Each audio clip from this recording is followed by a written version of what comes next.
So, do we have an approval of the agenda for tonight? Move to approve. I'll second. And we did have an extra page of just something to add to the consent calendar, 2 names. Oh, we did, right. You received that? You probably got those. Certificate. Yes. All right, all in favor? Aye. None opposed? Okay. And approval of the minutes of December 9th? I'll move to approve. Second. All in favor? Aye. Okay. Now we have our student representative, Megan Wade. Hi. Alright, so Mayor Monty will have a new bus schedule beginning January 11th for Mondays, Tuesdays, Thursdays, and Fridays. Hopefully with the early arrival time home, more students will take the bus and it will help clear out the parking lot. Miners Oaks had a skate night at Skating Plus in Ventura on Monday, January 11th from 6 to 8:30 p.m. Students skated with their friends, parents, and teachers and helped earn money for their school. Matilaha's last 3 home games for boys and girls basketball are on January 12th, January 19th, and January 26th, with girls playing at 4 p.m. and boys playing at 5 p.m. Their next dance will be on February 26th from 6 to 8 and is a semi-formal black and white dance. Their newspaper is going strong and their next issue will be released on Friday the 15th. The Honor Society will have their induction ceremony on February 4th in the auditorium. This week is Nordoff Week on campus. Each day there will be informative events to help our students plan for their transition to high school. And second semester has started at Nordoff. Leadership is planning for the winter rally on Friday, January 22nd. The rally will be a new newscast of Good Morning NHS with news anchors, live events, and pre-recorded segments, which include weather reports, an interview with the new head football coach, Lance Wiggins, a commercial for upcoming events, and more will take place from 7:30 to 10:30 in the cafeteria. Awesome. That's fabulous. Wow. Can you repeat the date of that? January 22nd. How did students feel about having the break be a real break this time? In my opinion, and everyone that I talked to, they really liked having it before Christmas, like all our finals before Christmas break, because they felt less stressed out. Because like normally, like over the 2-week break, we forget and then we want to cram everything in. So it was a lot easier to have everything before the break. Yeah, it was a genuine rest time. Yeah. Okay, fabulous. Thank you very much. And as usual, you don't have to stay unless you really want to. I have to go film Well, her more videos administration is for about to rally. present. Surely she should. I would have to prepare for more. No worries. But there will be You a can see it test. on our website. All right, thank job, you very Maggie. much. Thank you, guys. Okay, any public comments tonight? Done received. I do want to make just a quick little shout out for everyone who does want to do public comments, and I know this goes out to people who are watching and as well as the small group that's here, is that we'd love to have public comments. Just reminding everyone that the Brown Act prevents us from really responding to questions during public comments. We can't speak to any item that's not on the agenda. And we want people to come, we want people to speak, we want everyone to know that we're really excited when people come, and you know, we're happy to hear everyone's opinions about the schools and about Ojai and the weather, or whatever anyone feels like they need to talk to us about. But again, you know, the comments are restricted to 3 minutes, and we can't do anything but ask clarifying questions. So just so everyone knows that, and I'll repeat that again at the next meeting. But anyway, so there we are. Okay, Valley Oak Charter. We have their annual auditor's report, and I guess Dr. Banks. I will, very briefly. It's a much truncated version of the school district report. I think it's very straightforward. Andy and Laura reviewed it. You can see from the single page in the agenda, and actually only the single paragraph, that the sole recommendation actually appears on the very last page, and it's something that Andy and Laura had already worked on in their various procedures that they've been developing since we had our issue in the summer. And so this whole this concept of dealing with pre-numbered receipts was addressed early on in their work. And so we have covered, and we're confident that Valley Oak will cover the recommendation during the 2015-16 year. So with that, I offer the audit for your information. Does anybody have any questions? I just want to say that would be great. I mean, I do hope they do that, because Yeah. that makes a great big difference. You bet. And this is not really relative to what I just was looking through, is like the land purchase they made. Has there been any talk about when they might start building? The only thing I recall, this came up in another meeting, and I don't want to misstate, so I won't go very far down this path. But there's some water issues that they're dealing with, as I understand. And so I don't know, I don't think they're very far down the road, certainly toward building, but they have issues that are unique to that piece of land, as I understand. Okay. Thank you. Have any questions? Okay, so this is for our information. All right, moving on to item 6.2, update on issues concerning the 2016-17 state budget. And then we can also, if we have additional questions for Andy, because Andy's attending a meeting in Sacramento right now. If we have any additional questions for him, we can put them in the Friday letter, so he can respond to us. We do that, and come March, we should be looking at what we think are pretty identifiable changes in revenues, perhaps on the expenditure side for 16-17, but certainly on the revenue side. And everything is rosier than it was in January, back early January. So Yeah, the word is positive. very positive, you bet. Yeah. There's been some discussion about funding preschools. Well, that's Governor Brown's Yeah. pet project. And, Okay. there's not a sense that the legislature will move in that direction, but I think he's not going to give up on it. Okay. And of course, that would affect our budget. It would do that. Everything does. It's a zero-sum game. Okay. All right, so we're moving on to 7.3.1, California Assessment of Student Performance and Progress. This is the CAASPP summary for Nordhoff. This is an information item. So Kim Hoy and Dave Munson and Greg Bayless are going to give us all of this. How do you, wow, it's CAASPP. Yeah, no kidding. CAST. Yeah. Well, you all are veterans of CASP at this point, right? Okay. We are one of the final schools to present. Thanks for having us. We've been looking forward to this all Nordhoff night. Hank has given us the ability to go deep into the night. So, Marilyn, I'm sorry that you're after us. No. That would be after 6 o'clock. That's deep into the night for me. All right. Well, our hope is that we have a conversation, and we want to interrupt each other. I'm giving you all permission to interrupt me. I'm going to interrupt you, and I hope that you do the same. So, very much want it to be a conversation. This is not a presentation that we will be offended if you break stride. So, I'm reminded of, in teaching, I would always tell my students, if I can get you to the spot where you ask me questions that I cannot answer, I know I've done my job well. So that's where I'm trying to remove us. The hard questions, the really important questions are the ones that are most difficult to answer. So I think we'll have done our job if we can get to the place where we're really wrestling and struggling with some uncertainties. But let's start with CASP, of course. Is it CASP. CASP? We're saying CASP, we're not saying CASP? No. Okay. I wanted to make sure I was industry standard in my pronunciation. CA means CA for California, Right. Assessment of Student Progress. I think that's why he did that. Right. It's a mouthful. All right.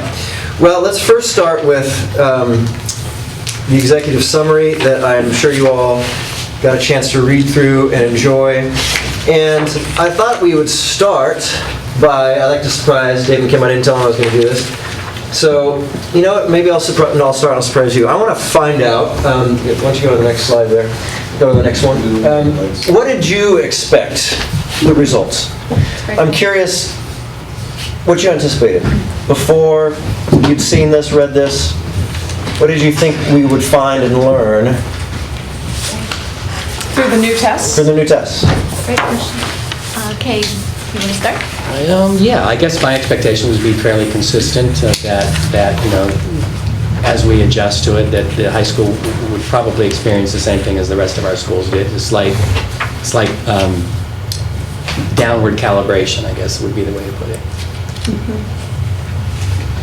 It seemed like we were forewarned by the state that the results would be lower than we would hope. And of course, they're always lower than we'd hope with any test. But, you know, I have to say that, you know, based on what we've seen in the state and everything else, I was not unpleasantly surprised. Interesting, okay.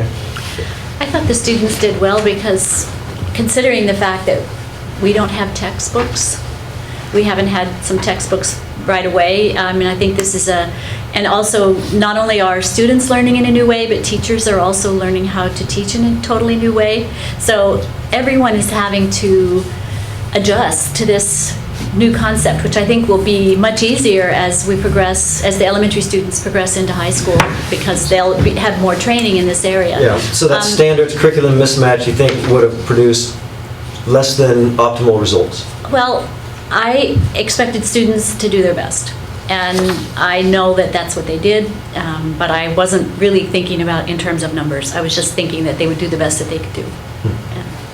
Right. Well, I would just like to clarify that what you meant by the textbooks and materials, that we had textbooks and materials, but they weren't necessarily Common Core aligned. Yes.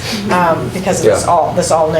And for me, I look at it as a great baseline, because really we had maybe a year and a half of that change before the first test. So I think it's a great way to begin, because I feel we're going to be seeing a great growth, just because of all the programs I've been hearing about for the past year. It's really exciting. And I think it's kind of nice for teachers and our administration to sort of say, okay, now we've begun, and let's see how it flowers. You know, in terms of, you didn't ask about results, so I'm not gonna follow Thane on that comment. But. So I'm curious, I'll start with you, Dave. What did you expect based on the results? Well, you know, knowing what other states have done and, you know, comparing where they had gone to, you know, the new assessment, that they had a drop in the results, but also keeping in mind, you know, to a certain extent we're comparing apples to oranges, so I'm not sure it was a real fair comparison. And, you know, to echo what you said, Gene, I knew it was just a baseline. So, you know, to me, it's a starting point. I'm more interested in what's going to happen this year and the following year to get some comparison.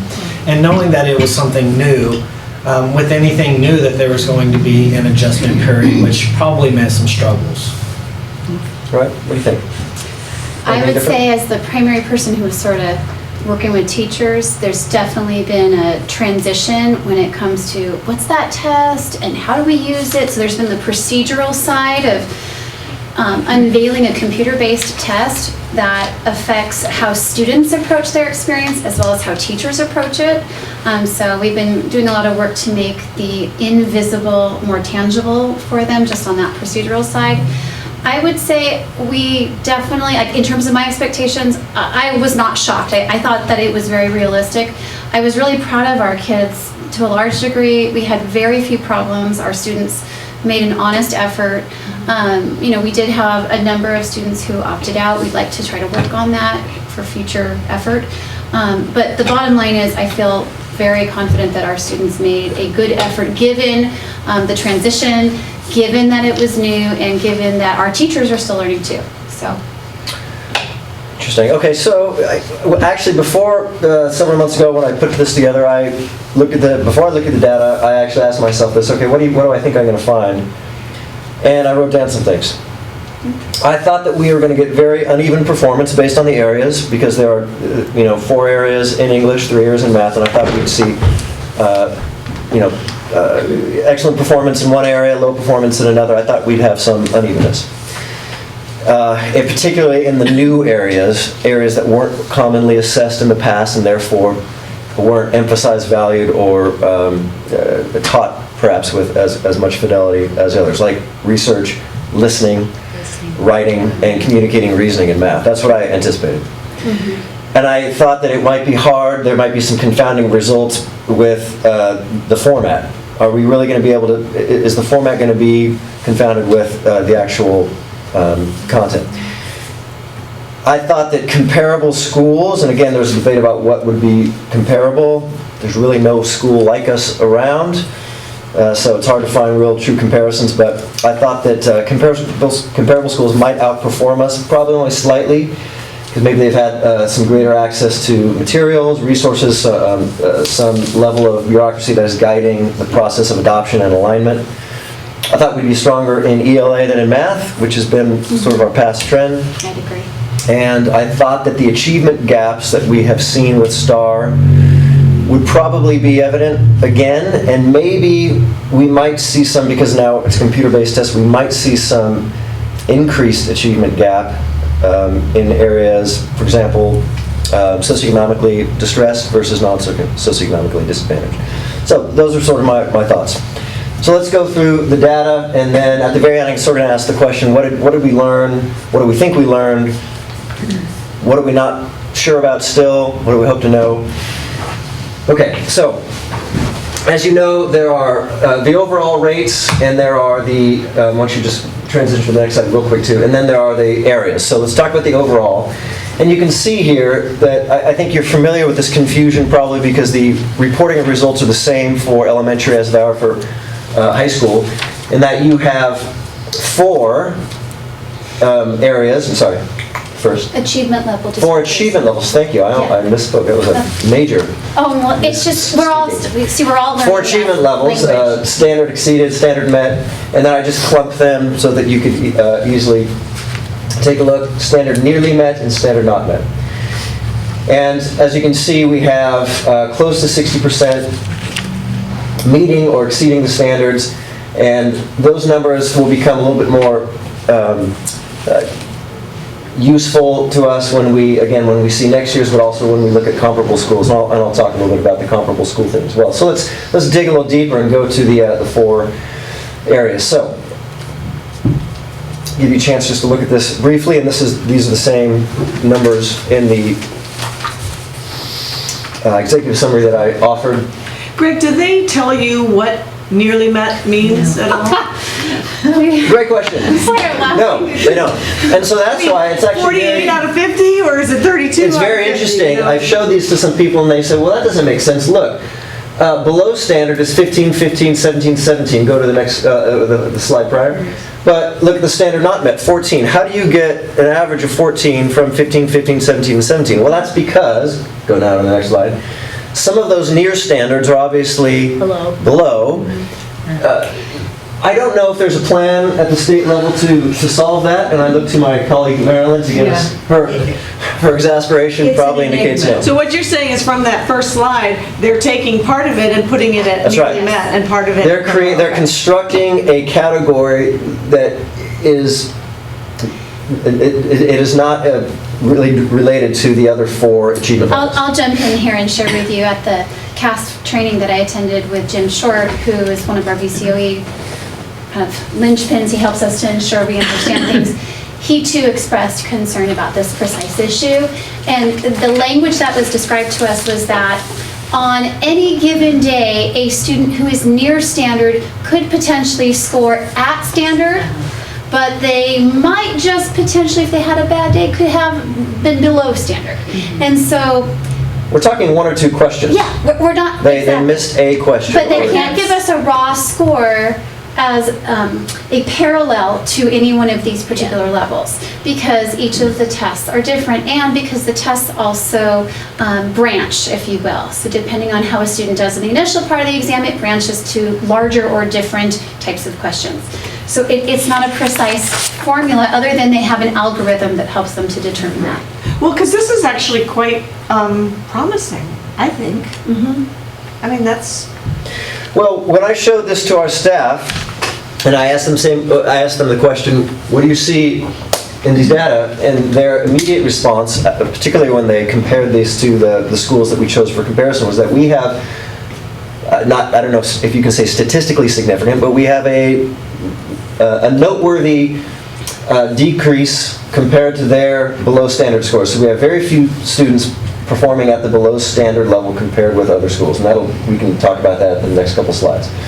But obviously, if we look here, you can see some areas that were slightly better, some were slightly worse. So when I go back to my first expectation that there'd be some unevenness of performance, that's actually not really the case, particularly when it comes to percentages of below standard students. Now obviously, between listening and, for example, our strongest above standard and our lowest above standard, that's almost double. But listening was actually one of the areas that we did best compared with many other schools. So really hard to glean valuable takeaways here, but nonetheless, let's go to the next slide. This one was hard to squeeze on a full slide, but I'm hoping that you have some questions with this breakdown. So this one, obviously rather complex, and one of the new breakdowns that we can perform now that we couldn't before had to do with the parental levels of education. So I included that just to say this is a new level of analysis that was not available to us in the STAR era.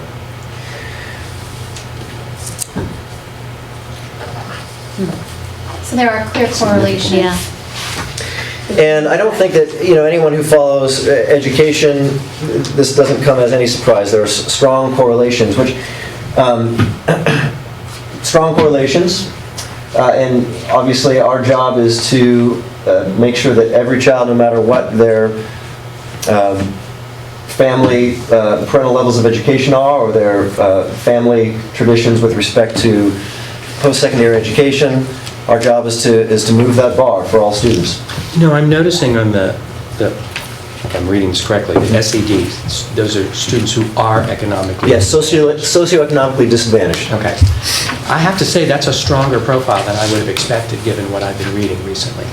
Because what I had read was that that's like one of the major whatever. Mm-hmm. And I'm reading this is 85%. Yes, I mean, To me, that's a very strong profile for that particular guy. Unless am I misreading it? So you're looking at SCD students, socioeconomically disadvantaged students, in that sort of that middle-ish column, 15%, 35%. Compared with non-SED students, if you look at the standard not met, it's very close. And we're talking about percentages here with the low number of students that we're testing, under 200 students. It's small. We're talking about a handful of student difference. So that's a good, you're right, Michael. That was a surprise. Wonderful that our students, their social economic disadvantages are not that apparent in this testing cycle. Yeah, and Jane, you had asked a really good question to me earlier this week through email, and I hope I answered it well, about white and Latino students. So it's really important to note that I have not, unless we go student by student, I cannot do a statistical analysis on the website that the state offers to control in the Latino group for EL. So all of our, I don't want to say all, 98% of our EL students are Latino.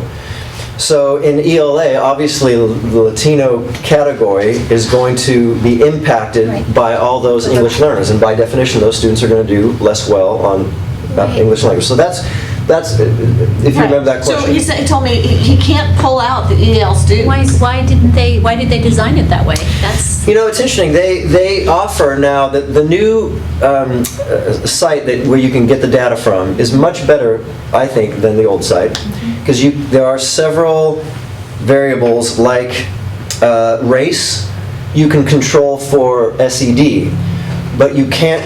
So you can say, I want to see how our white students are doing compared to our Latino students, controlling for socioeconomics. But you can't do that for EL. You can't do that for EL. So we would have to go student by student. Right. You can't control for multiple factors that overlap, is what he's referring to. Yeah. It makes it difficult. The site just not established by the state in order to make that feasible. I would imagine some of the larger districts will complain about that, though. I would guess. Yeah, so I would ask, one of the questions I have is, well, how aside from our English language learners who are predictably going to struggle with English, how are Latino students doing compared with our white students? That's an interesting question that I can't answer right now. Any other questions on this? Male, female. The standard not met is Yeah. a pretty stark difference. Yes. Yeah, that was noticeable as Our to us staff as noticed well. that as well. Yeah. And I think that we, obviously, the strong performance of females in many areas of academics and on many indicators, and now including college enrollment, graduation, even graduate enrollment, is pretty well publicized. And I think that that's been sort of a historical and transient difference between females and males in ELA. I have my own thoughts. I don't know if this is the right time to share them, but having 3 sons, I can sort of see, and obviously from a perspective of them being in elementary school, they're not real interested in fiction, and they're much more interested in reading history or science or things like that. And I think that sometimes ELA can be focused on fiction, and that might not be of as much interest to males. I'm not sure. This is all very speculative, but Which might change now that there's focus on nonfiction. that's right. That's going to be my More question. information. Isn't that evolving? That's right. Well, that's what the promise of CCS is: an increased emphasis on nonfiction. Increased emphasis on nonfiction. And if you look at the items, and you could speak to this even more, a lot of them they're historical documents. They're science Historical documents, database questions. Can you compare this document with that document? Can you actually integrate that information to create a meaningful assessment of what that actually states?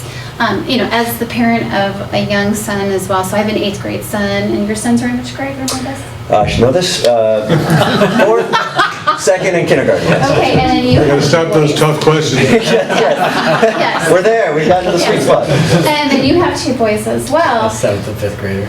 I think that to a large degree, many of the positives that have happened over the years for girls, in doing so, in making that all part of our educational culture, not that we've forgotten about boys, but I think boys require a certain degree of nurturing in both the academic realm, but also in the social emotional realm. I think you have to balance that as a parent. And when I think about teaching young men, one of the things that just concerns me is the ability for young men as a whole to really be grounded in the reason for their education, depending on their family background, depending on the nurturing they've received, how much forward thinking those young men have. So I think we have a job to do. I know the junior high has been talking about that with their staff. I know they've been reading a book together. It's been an ongoing conversation. So, I'd be interested in communicating more with them to sort of hear what are they learning that we could take to our own staff. I think it would be a good opportunity for vertical articulation on this. And we'll move on from this, but I have some interest in this, is that I remember many years ago when the disparity between black and white achievement was first really being analyzed. There was all kinds of quantitative research done, interviewing African American students, and it came out that this phrase called acting white. And that in order to do well in school, you had to act white. So African American students had to give up, they were forced to choose an identity. And so they were secretly taking books home. They didn't want to be seen taking their books home because it looked like they were acting white. And the most recent thing I've read is talking about acting girl. So boys don't want to raise their hands. They don't want to look like they're trying hard because that's what girls do. They don't want to act. They don't want to. So that's sort of what I meant by that social emotional. You have to have a certain degree of confidence about what's school all about, so that you feel comfortable doing that, regardless of what other people think. And just for those at home, the numbers we're discussing those who did not meet the standard for males was 20%, for females it was 7%. That is For English language arts. Yeah, for the English. Amongst the 11th grade students, so our current seniors at this time. Dave, let's move on to the next slide here. So You were given a comparison sheet in the very back, and this is just taken from that comparison sheet. And as I mentioned before, we are the smallest comprehensive high school in the county, and it's very difficult to come up with a precise comparison. I chose Carpenter High School partly for coastal, semi-coastal size. They're similar size. Obviously, being I believe they're a basic aid district, their resource pool is different than ours. Ventura and Buena, we share students. We have a lot of transfers from that district. Similar demographic. Similar demographic, obviously different in terms of size. And the VUSD up there, and then we have California State and Ventura County. So one could easily say, well, these are cherry-picked. Well, yeah, I think any comparison is. I just didn't feel like there were any other great semi-local high schools with which to compare. And these comparisons are important, but they'll become less important perhaps as we have historical data of ourselves to compare. So, were there any thoughts about these comparisons that you wanted to note or ask questions about? Again, our standards not met is lower or better, Yep. than those, and I think that's encouraging. Some people might look at that and say that's the benefit of not having tracks. Because we're such a small school, all we really have in English and in history are college prep or AP.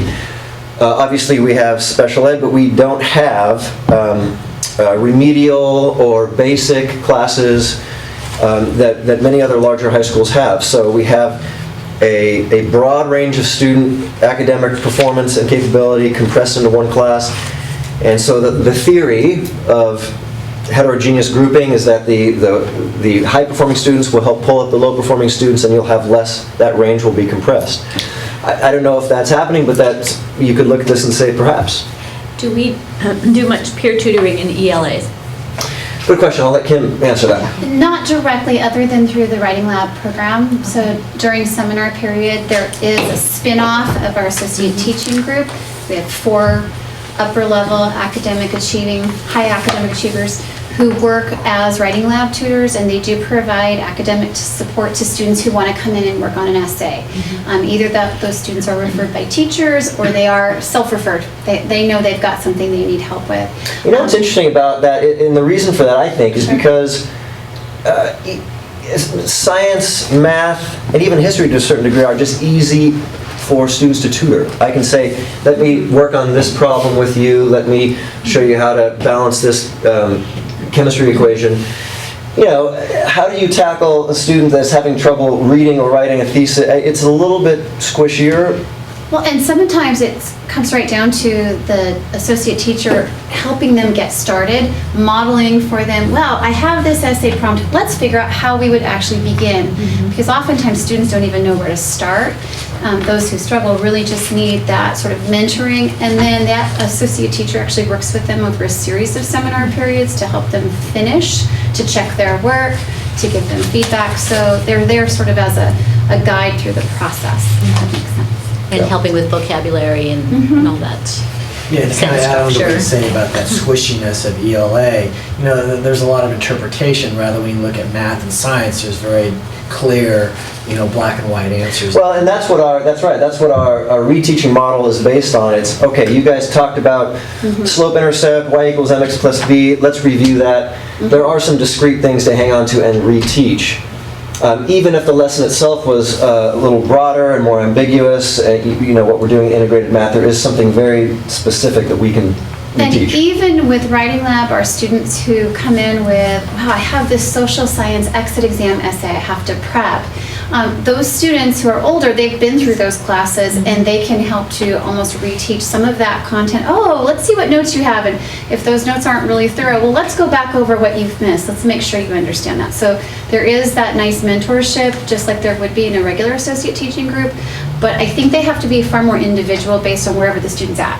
So that's a little bit different. I would just add a caveat to that, that's, everything we said is true, except in the case of EL. We do have much more tutoring with Yes. EL students, because there are very much more discrete things that can be taught. We have, as I'll mention later, we're doubling the bilingual aid work. We have a fantastic associate teacher, Eileen Ramirez, who's a senior, who goes in every seminar to the EL class, the English Language Learner cohort, so she does a great job. Good things happening. Okay, let's move on here.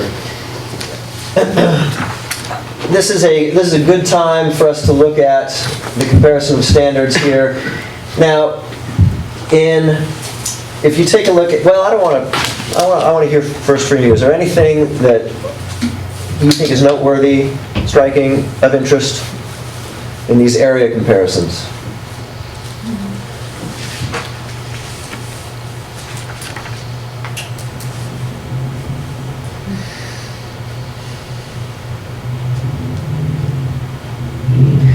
I think are very strong reading results, somewhat in contrast to, even though if you look again at the evenness of the below standard percentage across areas, there is some significant difference. For example, look at research. How many of those at or nears? We have a feeling that that's where we're most struggling. And I predicted that that's where we would struggle most. That was one of the few predictions I actually got right.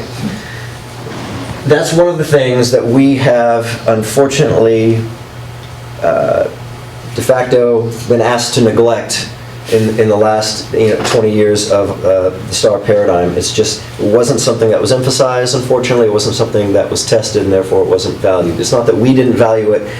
It was Knowledge base in terms of how the testing was done versus a skill base. So Yeah. it's actually a really exciting time because I recognize that we can Google anything. We don't need to know every piece of information. We just need to know how to use that information or how to research and find that information. So I do think it's a great time to be working on that goal for our teachers. Let's Notice that you called it on listening, and obviously, above standard for listening is one of our lowest, but we're no different. Right, that's right. It was the same for everyone. Everyone seemed to struggle with that one. We're talking high school students? Yeah. Listening? Yeah, that's right. Yeah, good point. I can't believe I didn't predict that. Most of us, if not all of us, have lived with teenagers, so we understand. How do they test? Well, they have headphones on, so you think that, well, hey, Yes. they're in their Exactly. sweet spot. They're listening to So it. students were legitimately listening to content and having to then respond to that content as a part of the exam. Yeah. So each student had a set of headphones, and that's sort of really cool on a technological level, but that's also new for our students. So it'll be neat to see and interesting to see a comparison. Will our students get better? Of course, it's not the same students. So one of the things we're definitely doing is, for example, bringing students in for interim assessment, so they get to practice. So hopefully they're ready for, when you hear that noise, what does that mean? What do you do? How do you approach that? So we're also trying to give them some of those tools. The testing looks very different. You hear keyboards, you hear typing, you hear writing, you see earphones on. Very different questions on different screens, because again, it's a branching program. So let's scoot on to math. I promise to deep into the night is coming true here. Okay, so these are the 3 areas as opposed to the 4 in ELA, and we'll speed through that a little bit. That was in the report. And obviously, another one of the few predictions that I made coming true, and that has always been the case for all schools, most schools throughout the STAR eras, that students have a higher rate of passing, exceeding the standards, meeting the standards in ELA than in math. And that was certainly the case for us as well. So let's keep going. Well, I would just offer one thing, and that is those numbers look very similar to our numbers with STAR. So those don't surprise me.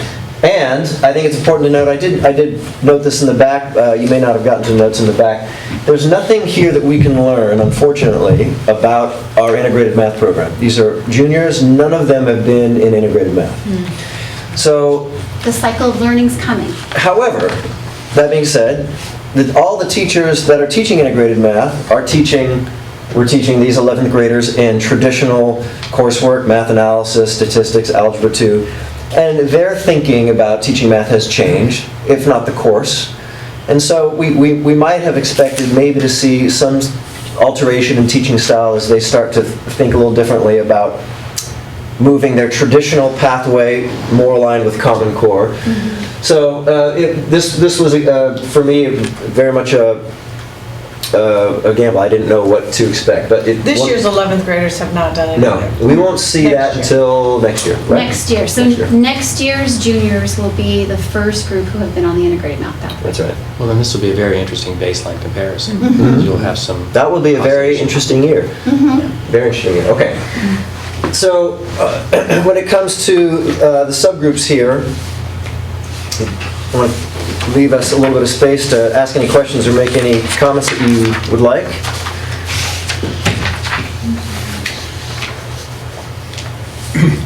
Greg, what did you learn about the difference between, in generalities, the difference between ELA and mathematics looking at subgroups? Right, so you were comparing one subgroup to another, that particular criterion within ELA. How about ELA compared with math? Is there In terms of subgroups, well, I think for one, the impact of parental levels of education is not as pronounced in math? than it is in ELA.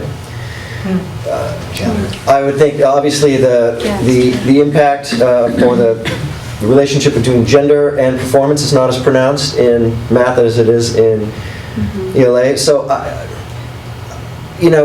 that's a great question. I would say I would be prone to saying that's probably true overall, that some of those gaps are less pronounced. Yeah, almost all of them just disappeared. Yep. Yeah, especially when you look at the economically disadvantaged and the kids whose parents are college grads. The below standard is the same. I mean, there's very little variability on that bottom line. Well, I'm just looking at this, and I appreciate the challenge to think of my feet here. If we look at ELA, standard exceeded. That's another way of saying you didn't know I was going to ask that. I was trying to phrase it. On TV, like a pause for get to the commercial. Let me just try one thing as you're thinking. Okay, that was actually the reason I asked the question, is because there's some intuition that takes over here, and you already covered it in ELA, and that is that in home environments where there's more of a richness of literature, where there's more reading happening early on, parents to children, and other means where it's just more systematic, if you will, for girls to take that on, right? And so beyond that particular genre, and then also, as you were saying before, so you have what goes on in the home, therefore levels of education of parents, and what it means to be the norm to be a boy or a girl. Okay, so that if it's sort of the way to be a boy or girl is to be reading more. I'm talking about girls now. Reading more, be more invested in that kind of thing. Less so for boys. I think you have both things going on in ELA, right? You have both the difference in education among the parents and also the difference in gender, just because of what it means in the 21st century to be the norm, okay?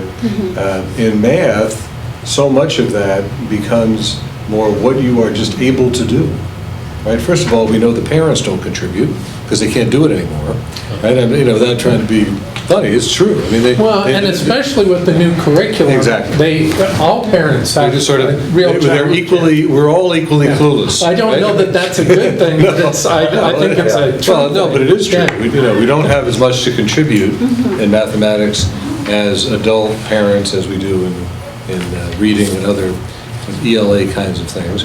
And then, going back even now to the last 15 years where there's been this, I think, very appropriate decrying of what's happening to boys in public schools. They seem to be able to rise to at least an equal level with girls when it comes to mathematics and science.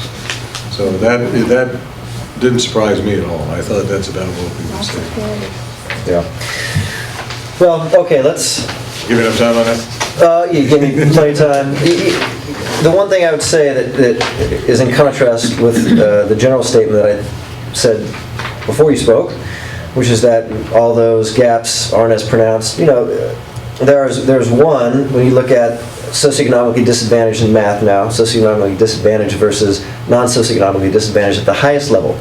That's a 15% difference. That's a 15% difference versus an 8% difference at the highest level for ELA. So, again, 15% of a very small cohort. We're not talking about a lot of students, but nonetheless, maybe that's something I can do some further analysis on and get back to you. That's a great question. And just one more thing before we get off some charts. When you and I looked at it with Ken, I think one of the issues that we'll be looking at not only this year but in upcoming years is, we focused a bit tonight on percentage not met, right? And we've done exceptionally well compared with the schools you picked. And I think, by the way, the schools you picked were the right ones. Okay, let's say we hope we can continue that. But we did less well, in some cases, less than the norm among some of those schools at the top, right? So one of the things I'm sure we'll be working at is how do we take those students who are at the margin, not at the top yet, but in that next cut, and start moving them, however you do it, to be able to achieve at that higher level, the highest level, right? As opposed to just meeting standards. Right. How do we get that exceed standards percentage up? Right. Well, and I would just offer, some of it is internal motivation and some of it is some of the external input that we can have influence on. Right. So we can talk more about that. Okay. So just some comparisons here. So again, with my selected schools of comparison, districts of comparison, North High School did fairly well in an area where nobody did well. How's that for David? We did relatively well in an area where very few schools did well. Obviously, having only a third meet or exceed standard is, again, typical of math. We know that from the past, but still we're not satisfied with that. We're not satisfied with that. We obviously have far more in the standard not met area in math than we do in ELA. And this is a struggle. We see this all the time. We see more students failing or getting D's in math and having to retake math than in English, by far. So let's go to the next point of comparison. However, there were a few bright spots. Now, the communicating reasoning, this is something that is strongly emphasized in Common Core. I see it with my own students coming home in elementary school, and it's the one that makes them cry the most, is, how did you get that answer? Well, I got the answer. Isn't that enough? Do I have to explain it to you? Shouldn't you know, teacher, how I got that answer? They really struggle with that. But I think that's part of the brilliance of Common Core, is getting students to reason and not just go on autopilot and make a computation, but be able to communicate that, to collaborate with somebody about how we're going to come to a solution.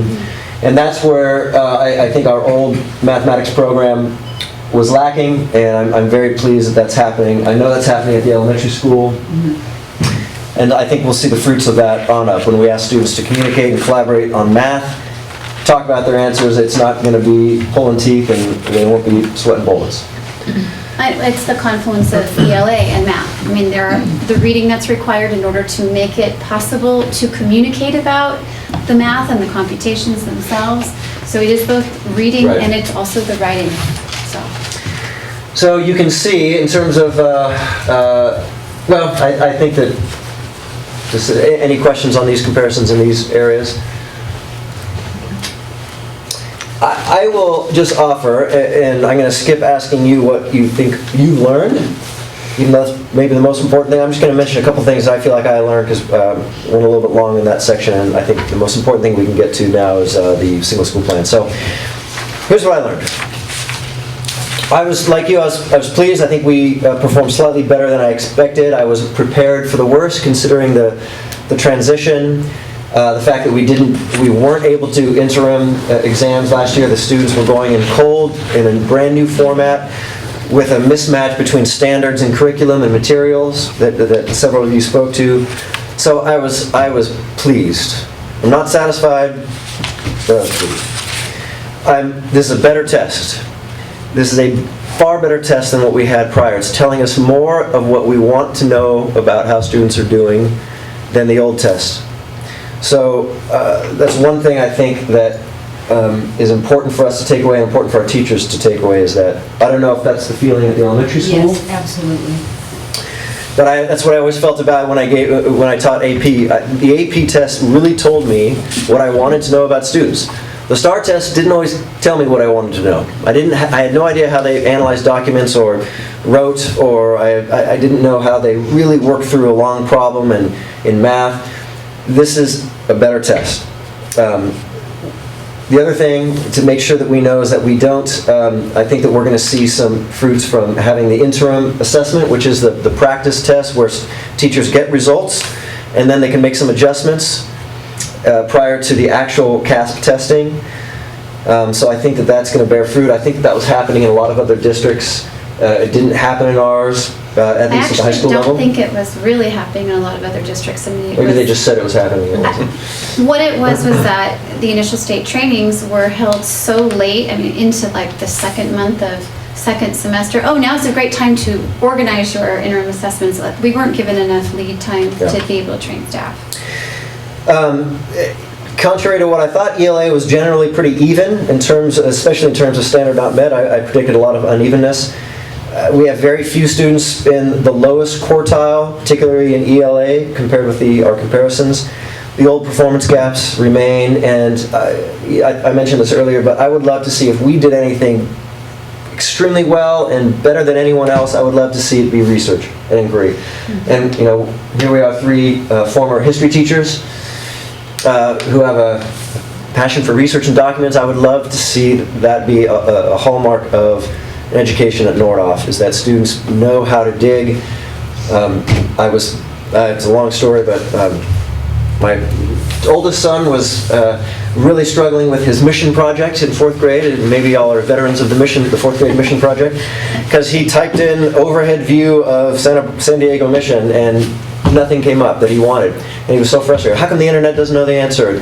It's like, well, it has to do with the kind of question, the kind of word. I mean, the whole idea of don't get frustrated with early failure, and research takes time. You're sitting in archives, the quality of your question, Finding details. and just knowing how to do a search, a Boolean search, a .org, look for .orgs, all kinds of little techniques. We need to do a better job of teaching our students that, looking at multiple sources with different perspectives and noting the biases in each, all those sorts of things. And so, okay, so that's my history teacher bias. And I was just, before we move on to the single plan, your very last sentence on page 5 of 11, we are working to find ways to make the smarter balanced exam results contribute to semester 2 final course grades. Be very interesting, even if it's just a plus or a minus. You got a B, but because you did well on you got a B plus, or you didn't. Well, one of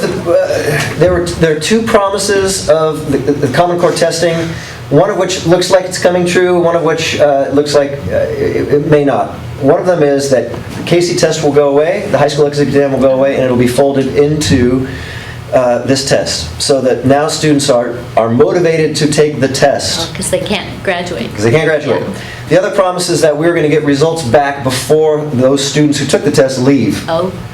That doesn't appear to be coming true. Correct. Yeah. And We so, won't have those results by the end of the school year to be able to convey. Is that because the test is too late, or in the year, or? Well, it has to do with the testing windows. Ironically, even though we will test in April, the testing window is open until June. Oh. And so we've just been told that. and we they, can do they expect grade, once we turn them in, do they start grading them? Or do they wait till summer and then they collect a cohort of people to grade the constructive responses? What I have been told is the latter, that they wait to gather information. So I think that perhaps in time that we will get there. We have been told to anticipate that the CASP will become the high school exit exam. Not right away, but the word on the street in terms of what to expect. But is they're that- 11th graders. Yeah, they're 11th graders, so they have a year, yeah. Right, oh, right, they have a year, without a doubt, but recognize when it does come to pass that it is going to be the high school exit exam, we're gonna have to have some follow-up options for students who don't meet the standards that are expected. Yeah. So I think it'll take the state some time to establish what that will look like. You know, and truly, the old high school exit exam was a test of junior high standards. It was given, because the philosophy was, we have to give it early enough so they have multiple chances to pass if they don't. So we have to give it the sophomore year. So we really can't test high school standards because, you know, they test in March. So we're really finding out how well Bill and Javier did. You know, obviously I'm joking about that, but that's really true. We only had them for a year and a half. I think it's far better if it's going to be a high school exit exam, make it high school standards, wait until we've had them long enough to really see what we can do with them, and then give them 1 year to remediate. Exactly, and imagine the accountability for a student. When you're a senior, if you haven't met those standards, boy, it's time to really step up. So I think it will help with some of the dynamics of the senior year for students who are underperforming. I would say the freshman year even, because the prediction would be that they're not gonna make it if they don't, yeah. I think That's pretty scary if you look at those pretty math numbers. Yeah. Right, Yeah. right.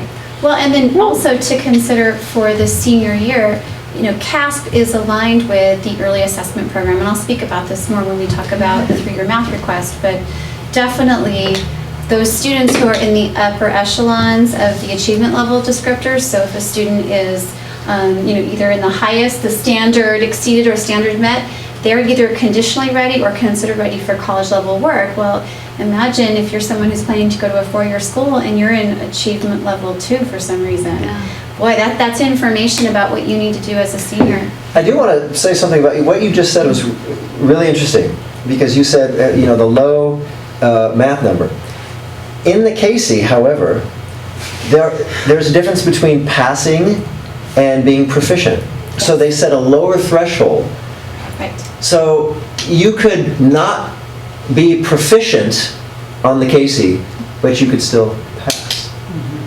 Kind of a sneaky way of saying, we're going to let you graduate, but in order to meet the federal AYP targets that were progressing, you know, all the way through 2004, you had to be at this level. So our pass levels were fantastic, but the federal government was saying, we're looking at this level. So the students were motivated, or they were rewarded to get here, but the federal government was saying, no, you had to be here. I mean, Disjointed. the more the Casey is revised, the better. So Going back we're not to, two-thirds of our student population away.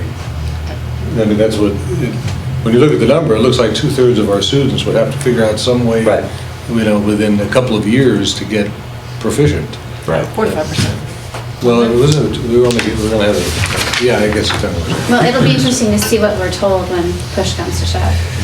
I would just like to go back, I love what you said about research, but just comment question, what you said about research isn't really what they mean by research in the test, right?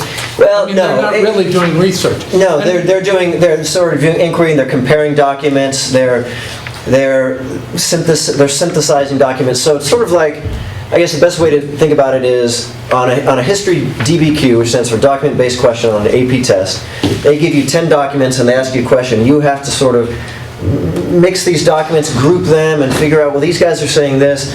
So the real research is already done for you. So a real historian would not have any documents. They have to go find the documents, and then they do that synthesis and analysis. But obviously, in a testing environment, they can't wait for you to actually do the research. It's that part of the research. It's the synthesis, it's the inquiry, it's the application. comparison. Right, so, I mean, is that the same for Yeah, it's the same for elementary. elementary? And kind of my concern, comment, question about the testing and what we actually know versus what we think we know. It seems to me they tell us in these categories, in these groups, but we don't really know, do we, what that means? because we really don't know what the questions are, we really don't know what the answers were, we don't know how those answers are being applied against a standard. That's a great point. You know, I talk a lot about being data-informed, not data-driven, because this data is not complete. If we are completely driven by this data, there's a lot we're missing about students, because you know, these categories, these areas are constructions that we didn't necessarily have any say in or have any real deep knowledge about. So you're absolutely right. It gives us information. It's better information than the old test gave us. It's not perfect information. So data informed, not data driven. That's sort of my personal mantra. Okay. Just one Yeah, please. and then it's just on the 86% participation rate and the 95% target. Yeah. It's a two-part question. One is like, what happens if we don't hit that repeatedly? And secondly, I'm assuming that a 9 who declined this time will progress, and so you'll have a different group of people next time. Yep. Do you expect a consistent opt-out level, or how do you see that playing Let me out? speak to that, because I want to... That's an important question. Yeah, I want to be able to address. Initially on the front end, when we first set up for testing last spring, we didn't start off with 9 opt-outs. What it was that the testing was set up to occur embedded within the double period days for ELA classes or for students. We actually tested students in math within US history, which sounds a little odd, but those were clean opportunities to get straight junior classes. Anyhow, because of the nature of the exam itself, you know, for ELA and math takes roughly 8 hours. So what we ended up trying to do without disrupting all of the school, because remember, if you go back to STAR was something that affected grades 9, 10, and 11, and so you could say, oh, well, we're going to have a school-wide schedule more readily as a result for all students. You know, seniors would have senior experience during that time. So last year we said, well, let's try to see if we can do this without disrupting the flow of school. And so if you can envision that testing took place over successive double periods over successive weeks. So even though the opt-out, you know, the informative letter that was suggested by the CDE, we sent it home, you know, in a timely fashion, we didn't start out with those opt-outs on the first session of testing. It was more like by the third session of testing. So it's almost like those 9 kids must have talked to each other. Oh yeah, if you talk to your mom, maybe your mom can write you that. No. So I also want you to recognize we're handling testing differently this year. So we have been in touch with other schools about how are they handling testing. We're actually going to create a concise, more compressed testing schedule. So our students will test over 2 days in April. We will still send out the appropriate letter, but we're also going to be front-loading both intrinsic motivation information as well as extrinsic opportunities for students to see kind of the big picture about, hey, this is something we're all doing together. So I think that hopefully will help us to limit the opt-out impact.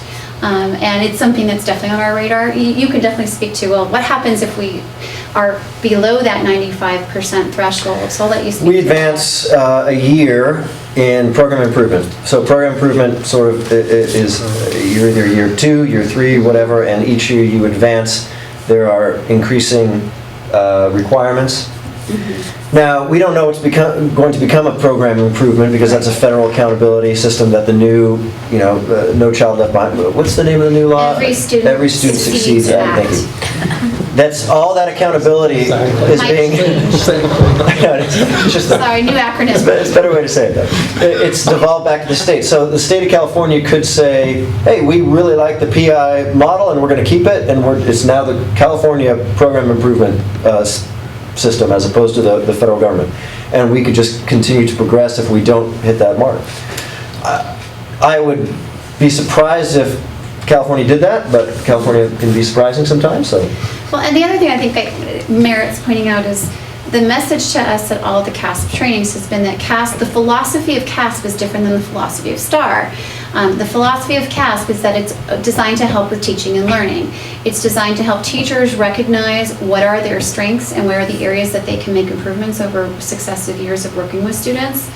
Rather than STAR that was sort of like, well, you didn't hit these targets, and so it'll be interesting to see, does the federal government sort of parallel the intention from the state? I mean, we await that patiently. So, I'll just say, for the record, it's frustrating to have to publicize opt-outs, but then be punished when people take us up on what we're bound to publicize. So, Yeah, the state allows you to do that, and then. well, the state requires The us to state do it. requires us to, yeah, they have And to. certainly if we don't publicize it well enough, We could be There's subject to litigation lawsuits. going on in Canano Yeah. because they didn't publish it Oh, Yeah. well enough. So do you see this continuing to be a concern? Yes. Given that we're renewing it's a different crop of students every time? yes, I think that we did not do a lot of the publicity, the promotion, the rah-rah that we had done in the past with STAR. We decided not to, because it was just for 11th graders, let's just not change the school Well, schedule. and we were all Let's- trying to learn like the basics of what to expect. We didn't make any videos with Dave with pom-poms to motivate students or anything like that, so we're going to have to return to that. Yes, we have big plans. candy bars. Yeah. So when you say advance a year, explain what that means. What is, if you have Well, I another think year? Marilyn probably knows it better than I do. What is that- what is it actually Advance mean? year. They're now in year 5. And year 5, so you're absolutely right, Linda. The irony is the state requires you to allow parents to opt out. The federal government punishes you when they do. It makes no sense at all. So now Nordoff has to go to the alternative governance model, which Bill and Dawn had to do last year, meaning you might have a leadership team working on something and such. So that's it. Okay, and is there a level of penalty beyond that? No, fortunately So you not. hit, when you get to 5, you maxed out your penalty? That's right. Okay, good. Well, technically, I guess the federal government could take over your district. Well, they can. Well, the other Fire the Well, that's administration, federal take government. over the district. One of the ways to meet your standard at level 5 is to just sort of dissolve the way that you operate and start again, if that's what you're talking about. We're not doing that. Well, I just want to jump in and mention one thing. Nordoff is unique from the other schools in the district because the only group of students we have testing are 11th graders. So we have sort of yet to reap the benefit of incoming classes of students who've already been exposed to this test. So there is the time, we need the time to sort of build it into the culture. But I do think we will go back to pom-poms. We've already planned for something for March. We actually want to front load some of this information for students so that they understand, wow, depending on how you do, you could, for example, have the ability to avoid taking placement tests later on. There are community colleges that are honoring the outcome of the CASP test for students as part of their community college entrance experience. And certainly the university systems are as well. So a lot of it's just education, getting the word out there. Thank you. Okay, Very much. so Wow. we still have much to talk about. Oh, yes. Now the single school. So, yes, the single school plan. Okay, so the single school plan is really just our action plan that emerged from our WASC accreditation that we completed last year, which Kim misses a great deal. She enjoyed WASC. Heartbroken. Already counting down to the next one. So and just as a quick review of WASC, to be accredited, you have to do a self-review, and it can either be a 6-year process or a 3-year process, depending upon how well you do and how much they trust you to get done. So I think that the best rating that you can get is a 6-year review with a 3-year revisit. So that's what we got. They were very pleased with what we did, and I was very pleased with how our staff really reflected and came up with these goals. So these are staff-generated goals that were approved by WASC.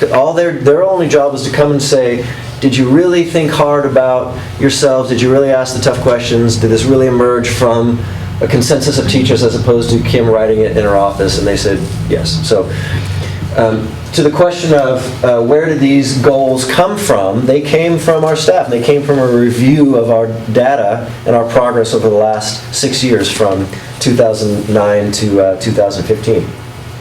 So that's really important to know where those goals came from. They're not administratively randomly selected goals. What we did, we were all in focus groups, interdepartmental, so we had an English teacher with a history teacher with a science teacher with a math teacher, and we all looked at the same data, some of which were internal data, some of which were state standardized data, AP data, SAT data, all these things. And so this is where we felt like we needed to go. It's important to note that literacy is a goal that we've had for the last 6 years, and it will be a goal. The staff just feels strongly that we have to fight against the culture that, whether it's technology or texting or whatever, that doesn't value literacy to the extent that it should. We have to increasingly keep that as first and foremost in our minds. A thoroughly literate student is, if we had to choose anything, that's the kind of student we need to graduate. Obviously, there are a wealth of other things in terms of character and skills and other kinds of traits, but literacy is primary. That's what it means to be educated. So, let's talk about some of the initiatives, and some of these are occurring, that started this year, some of them are several years old, but nonetheless, they're still new to the extent that they reflect our work since the WASC visit. This is a great time for us to talk about math, and I'll introduce you in just a minute. We feel strongly that a return to a 3-year math graduation requirement is warranted, given a couple things that Kim will introduce. But as it connects with literacy, the integrated math pathway that we have adopted and the curriculum that we've adopted is strongly in support of literacy. Students read and write more in math, and you might think that, well, they're doing less math if they're reading and writing. It's just not true, and I would love for anyone to come and see what it looks like in these classes. Students they're having to communicate their reasoning, which is one of the areas that you obviously saw there, and that means to each other in writing. This speaks to the integration of knowledge. You don't just do math here and then you do English here. Knowledge is connected. We do math in history. We do math everywhere in real life. We do math in real life. We do science sometimes in math. We're trying to break down those barriers that we've artificially created between those subject areas. And so you might think that it's a little odd to say that we need a 3-year math requirement under the heading of literacy, but it's absolutely essential. Absolutely essential. So we're going to talk about that in just a minute, but we are continuing to align to the Common Core, and I don't know if you're familiar with NGSS. NGSS stands for Next Generation Science Standards. That's essentially Common Core-ifying science. So no longer will science, and I'm grossly overgeneralizing here, but this is the best way to do it quickly. We're no longer going to focus on pre-scripted labs with specific outcomes, and the goal is to memorize scientific facts. The Common Core asks us not to train students to be students of science or students of history. They ask us to create scientists, create historians. So what do historians do? They analyze documents. What do scientists do? They're creative, they problem solve, they gather data, they experiment. That's what the NGSS is doing to science. It's trying to make, let's not have them memorize scientific facts, let's have them be scientists. And let's have them use math in meaningful ways to approach their science. Don't you need to know something first? Yes. I would say yes. I mean, I was kind of frustrated with some of the elementary Common Core when we first started, and they would just ask very young children, okay, how do you want to solve the problem? And they had no frame of reference. I just get concerned when I hear, too much about, so what do you want to do? Well, I'll give you a good example, because that's a great question. I think that's a fair reflection of what a lot of people are nervous about when we talk about the Common Core. We just had a parent meeting the other day of prospective parents of 8th graders, and that same question was brought up, because they asked about the Common Core. Does this mean that everything's just becoming sort of squishy, negotiable, and we talk a lot, but we don't learn anything? I was in science class the other day, fantastic science teacher, Jim Mock, who was teaching heritable traits, talking about dominant and recessive traits. And, gosh, I'm forgetting what the little matrix is. There's a name for it. It begins with an M. But talking about how traits are passed on. And maybe in a traditional science lesson, they'd learn which traits are heritable, which traits are recessive, dominant, and they do the chart, etc. But instead, he had a little story. And the story was about trying to determine who was the rightful heir of this kingdom and that certain traits. And the students had to know the stuff, but there was a purpose for what they were doing. They had to communicate it. They had to reason why they thought that this person was the rightful heir because the king and the queen had these traits as opposed to the cook and the nurse had these traits. And anyway, so the content was still there, but it was, they were in groups, so it was contextualized. They were having to debate it. They had to write a letter. And the letter, I was there and they had to write a letter to me explaining who they thought, because the story was I hired them as the DNA consultant. So I don't know if that does it justice, but I think that is, a good example of the content is still there. They're still learning about the role of DNA and dominant and recessive traits. It's just contextualized. And they're using it. They're using applying it, in meaningful and they're having to ways. reason about it. And there's some ambiguity. It's not here are the facts, learn it. There's, in a real setting, there's ambiguity. Well, we don't know. Gosh, both these guys have blue eyes, so what could that mean? So we got to narrow it down. We got to create multiple charts. We got to come to a conclusion. We got to justify that conclusion. So I don't know if that helps. Well, hopefully at the end of the day, they gain the knowledge too. Yes. Agreed. Well, I would just like to add that, I understand, I think where your concern is coming from, that you can't get to that higher level thinking without having, that lower level knowledge. So Sure. absolutely, if Common Core is being presented that way, I think that is an error.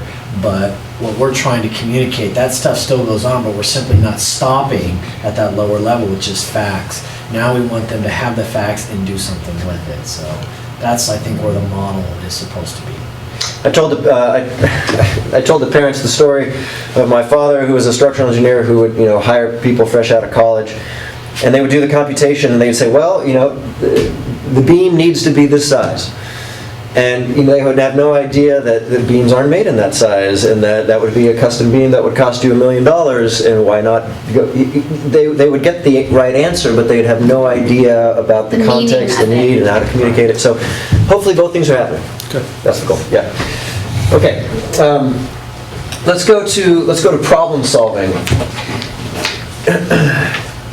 If the Common Core were to be summed up, I think that it would be probably increased literacy, critical thinking, and problem solving.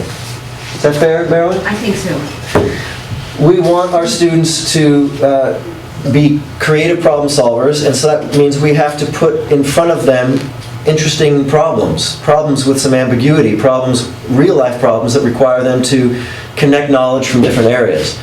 If I give students a solve for x and y in this slope-intercept, y equals mx plus b, they can do that, but I would far prefer them to have to figure out a problem and know that they need to access that. They could solve it that way, or they could use some geometry as well. And they also have to communicate it, they have to read about it, they have to demonstrate it, as opposed to simply do the computation to solve a bigger problem. And when we look at the CASP testing, that's what the math questions really ask. They don't ask you to simply make a computation, they ask you to make a computation as it connects with these other computations that you did, that you could have done other things, but you chose to go this route, and you've come to a conclusion. So, Is this where the Monday, Yes. a different Monday That's right. schedule, so the That's right. teachers can meet together? that's right. So this is the first time in Nordoff's history where we've had weekly collaboration time. And in the past we had semi-quarterly collaboration time, but it just came too infrequently and it wasn't enough. There wasn't the rhythm that there is now. So I have asked teachers, and that's what the list in the attachment, to commit to, and I've been very pleased with the results, to doing at least one interdisciplinary project per year. I'll have that. I'm asking them to increasingly do more, and we have many teachers doing more. So here's how that connects with problem solving. I think that the problems that are motivating, interesting, real world, worth asking, like energy solutions, water problems in a drought, whatever. They're multidisciplinary problems. And so that requires that we ask those, and that means that I have to, as a history teacher, if I'm going to ask a better question, if I'm going to have my students engage in a better, more motivating, real problem, I have to connect with some other teachers. The other benefit of that is that my students then aren't producing work just for me. They're producing work for a wider audience. And that is, we know that from motivation research. The wider the audience, the more students will invest. And the more viewpoints In on their their work. performance. That's right, their performance. I mean, that's the wonderful value in the performing arts. Yeah. There's an audience out there. If you better do Nothing your like best. an audience to motivate. That's right. Nothing. So I believe in connected knowledge, in that the problems worth attending to and the problems that motivate students are real problems, and they're interdisciplinary problems. So that's what I'm pushing. And I think the Common Core philosophically is asking us to do that. And so that's one of the reasons, that's one of my first answers when I tell people, when they ask me, which they did at the parent night, what do you think personally about the Common Core? I tell them that. It's the right move. It's absolutely the right move, if not just for that. So, and also a return to a 3-year math graduation requirement feeds into this because, well, I'll let Kim take it from here. So we have the request to move to a 3-year math, back to a 3-year math requirement. Go ahead, Kim. So you're combining two things with one here. Yes, we are. Which is good. Good use. Well, I'm trying to do Common Core. I'm trying to contextualize the Very request. good. Did you catch, Connect it did all. you catch Make the it meaningful. implication over here? So, before we go on to the next slide, I think the major thing I want to leave you with as we kind of germinate on this subject is math is one of those things we know a few things about. Number one is we know that math can be a stressor for students. So we're looking for ways we can create and return to this 3-year math requirement while providing as much support as possible for both staff and students. So I think that's an important message I want to leave you with. But when I think about the rationale, my guess is we wouldn't be sitting here if the budget had never changed so dramatically during the time, from about 2008 forward. And so my guess is if that hadn't happened, we wouldn't even be discussing this. That 3-year math requirement would have continued to have been part of our culture. And so I am really hopeful that you will consider the significant impact that it provides to our students when they know that there's a 3-year math requirement, and that math requirement is consistent with the minimum entrance requirements for a student to go to a university. So, just want to start with that. Which is another primary pillar of the Common Core, which is college and career readiness. And when we think about that college and career readiness, I want to share with you that in my mind, I look at it on a larger scale in terms of, yes, this is certainly about helping our students to be ready for college and careers, but it's also about sort of a legacy for them. To me, math as a former school counselor is a gatekeeper. What students believe about themselves as learners of mathematics, so mathematicians potentially, or those who might be in careers where math is required, that's a huge set of information for students about themselves. And so they can either close doors for themselves within their own experience as a learner, or they can keep those doors open. And so I'm excited about giving our students that opportunity to rethink math. I really like our new curriculum. It doesn't come without challenges, it has challenges, but just so you know, we have had a philosophy of learning as a staff, meaning our math teachers have made consistent effort in working with Jim Short to really address on an ongoing, literally week by week basis, what do they need to be doing to help students? So that being said, I want to walk you briefly through this mathematics flow chart. I want you to assume. I mean, is that, with this sort of new way we're dealing with things? How's that? In terms of, do we need her to walk us through it, or is there? No, I'm just going to touch on a couple of things about it. Key changes or key differences You among the bet. three. A couple of things I want to just simply mention about this. This is written from the perspective of an incoming freshman. So what I mean by that is we are actually in year 2 of implementing the integrated mathematics pathway, but I looked at creating this so that, for example, any incoming freshman family could see, oh, this is what. From here on out. From here Not- on out. Not last year, not the year before. Exactly. At the same time, when we are looking at implementing this requirement, we would prefer to implement it and apply it to the current freshman class, so the class of 2019, with the intention that by the time they are juniors, so in 2017-18, those students would then be students who would all be fulfilling a third year of math, and they would be taking the CASP test. So certainly that's not the reason we want the 3-year math requirement. We think it's good educational practice, it's good preparation for kids. But a secondary piece of it is ensuring that students have as much math exposure as possible so they are ready for that exam. The other thing I think that's really important for us to point out to you is with the ongoing implementation of integrated math, our goal is still to have options for students depending on the type of path that they may be pursuing for themselves. So, for example, anything from the academically at-risk student who will complete math in the integrated pathway through Mathematics 2 and has the option of taking consumer math rather than going on to integrated math 3, versus a student who wants to pursue a 4-year university and is, definitely committed to taking calculus on our campus. We want to make sure that that is available to our highest achieving students. So there is definitely that range there.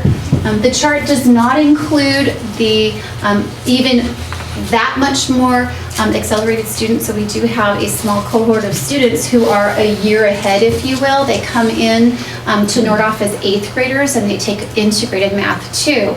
Those students would actually take calculus, BC, AP as juniors and then take AP statistics for an independent study. So we definitely, even though we're small, we have some of those advantages and some of those challenges, but one of the things we try to do is to really try to find, okay, for those kids, what can we do to make that Kim, successful? so this isn't different than 2007? No, this is not different. The only thing different is integrated math 2. Exactly. It would have been algebra 2.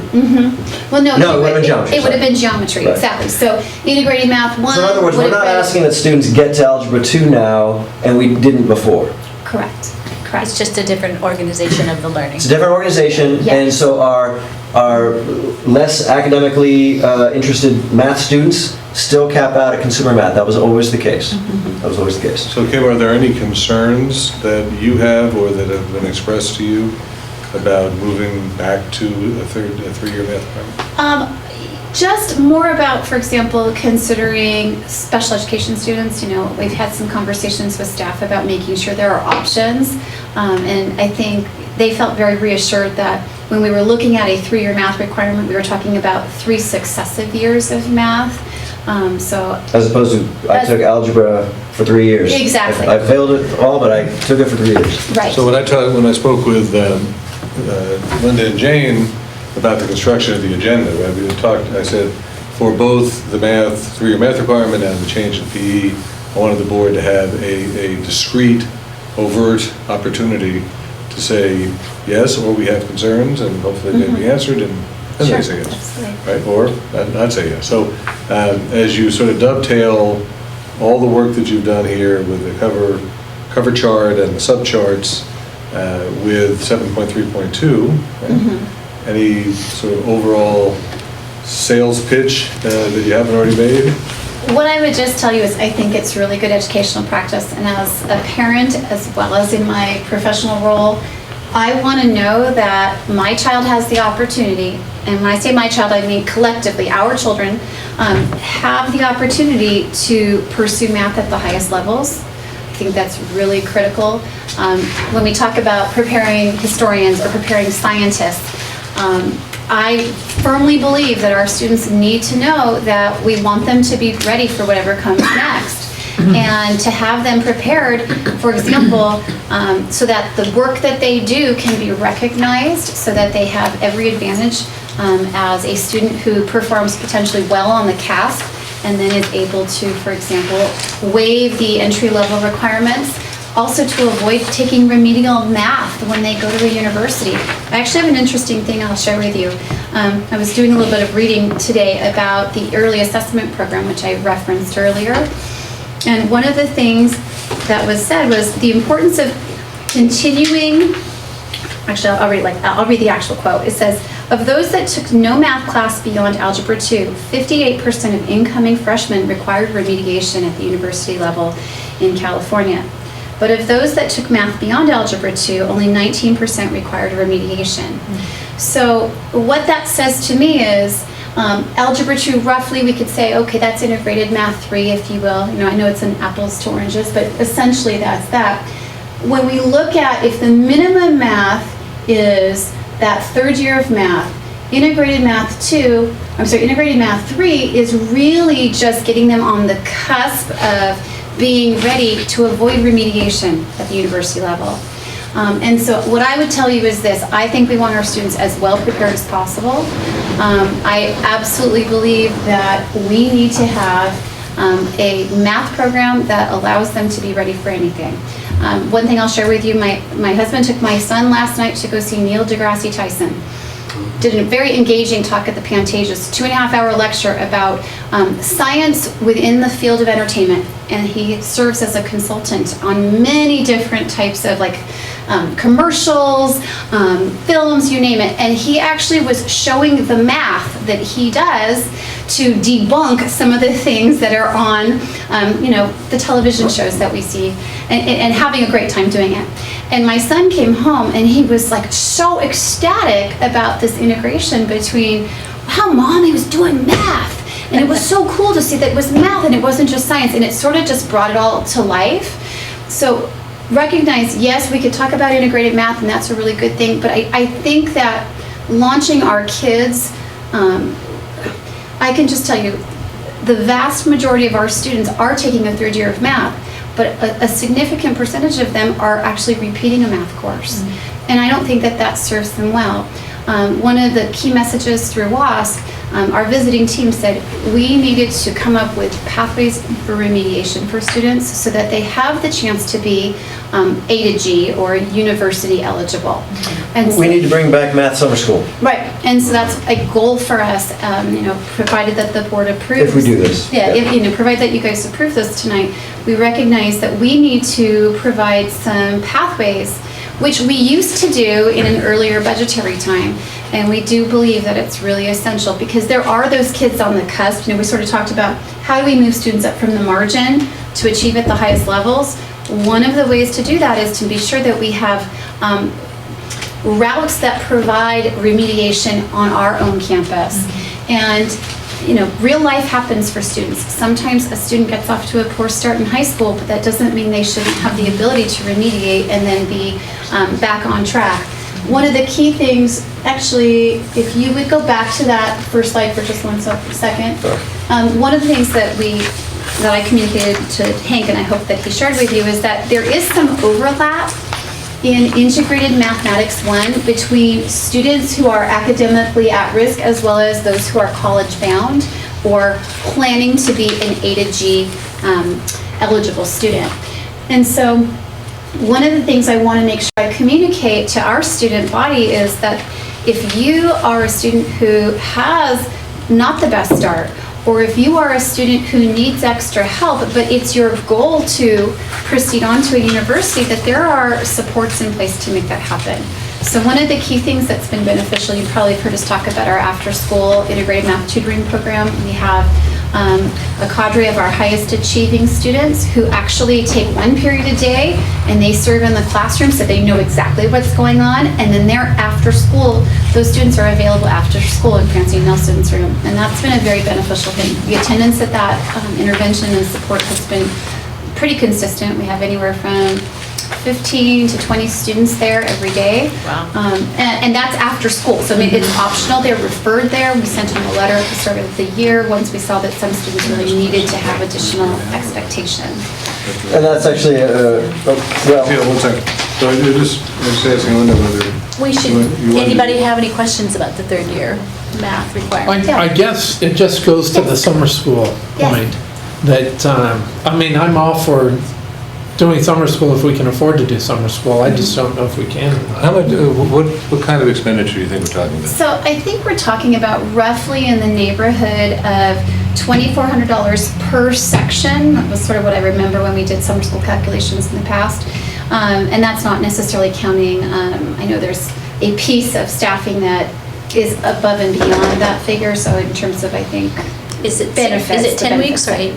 8 weeks? No, summer school is a Sure. 60-hour program Okay. over a 15-day period of time. Okay. So those How students, many sections would you predict? I would predict 2 this summer and then likely 4 the following It's summer. not much. So we're not talking an 5 to exorbitant amount of 10,000. money. One of my key standards also for summer school was to have our own staff teaching summer school. If at all possible, we need to have people who are trained in integrated math to do it because it's going to take some special planning and thinking about, well, how do you take this 90-hour course and make it appropriate That's for actually no summer school? small challenge. It's really, it's a big challenge.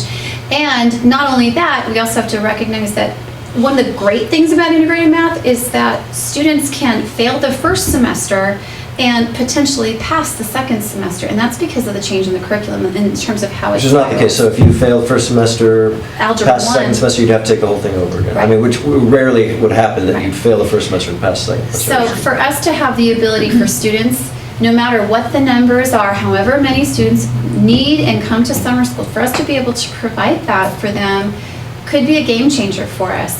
As of this year, for instance, last year we knew that we had 40 students who had failed either one or the other semester of integrated math.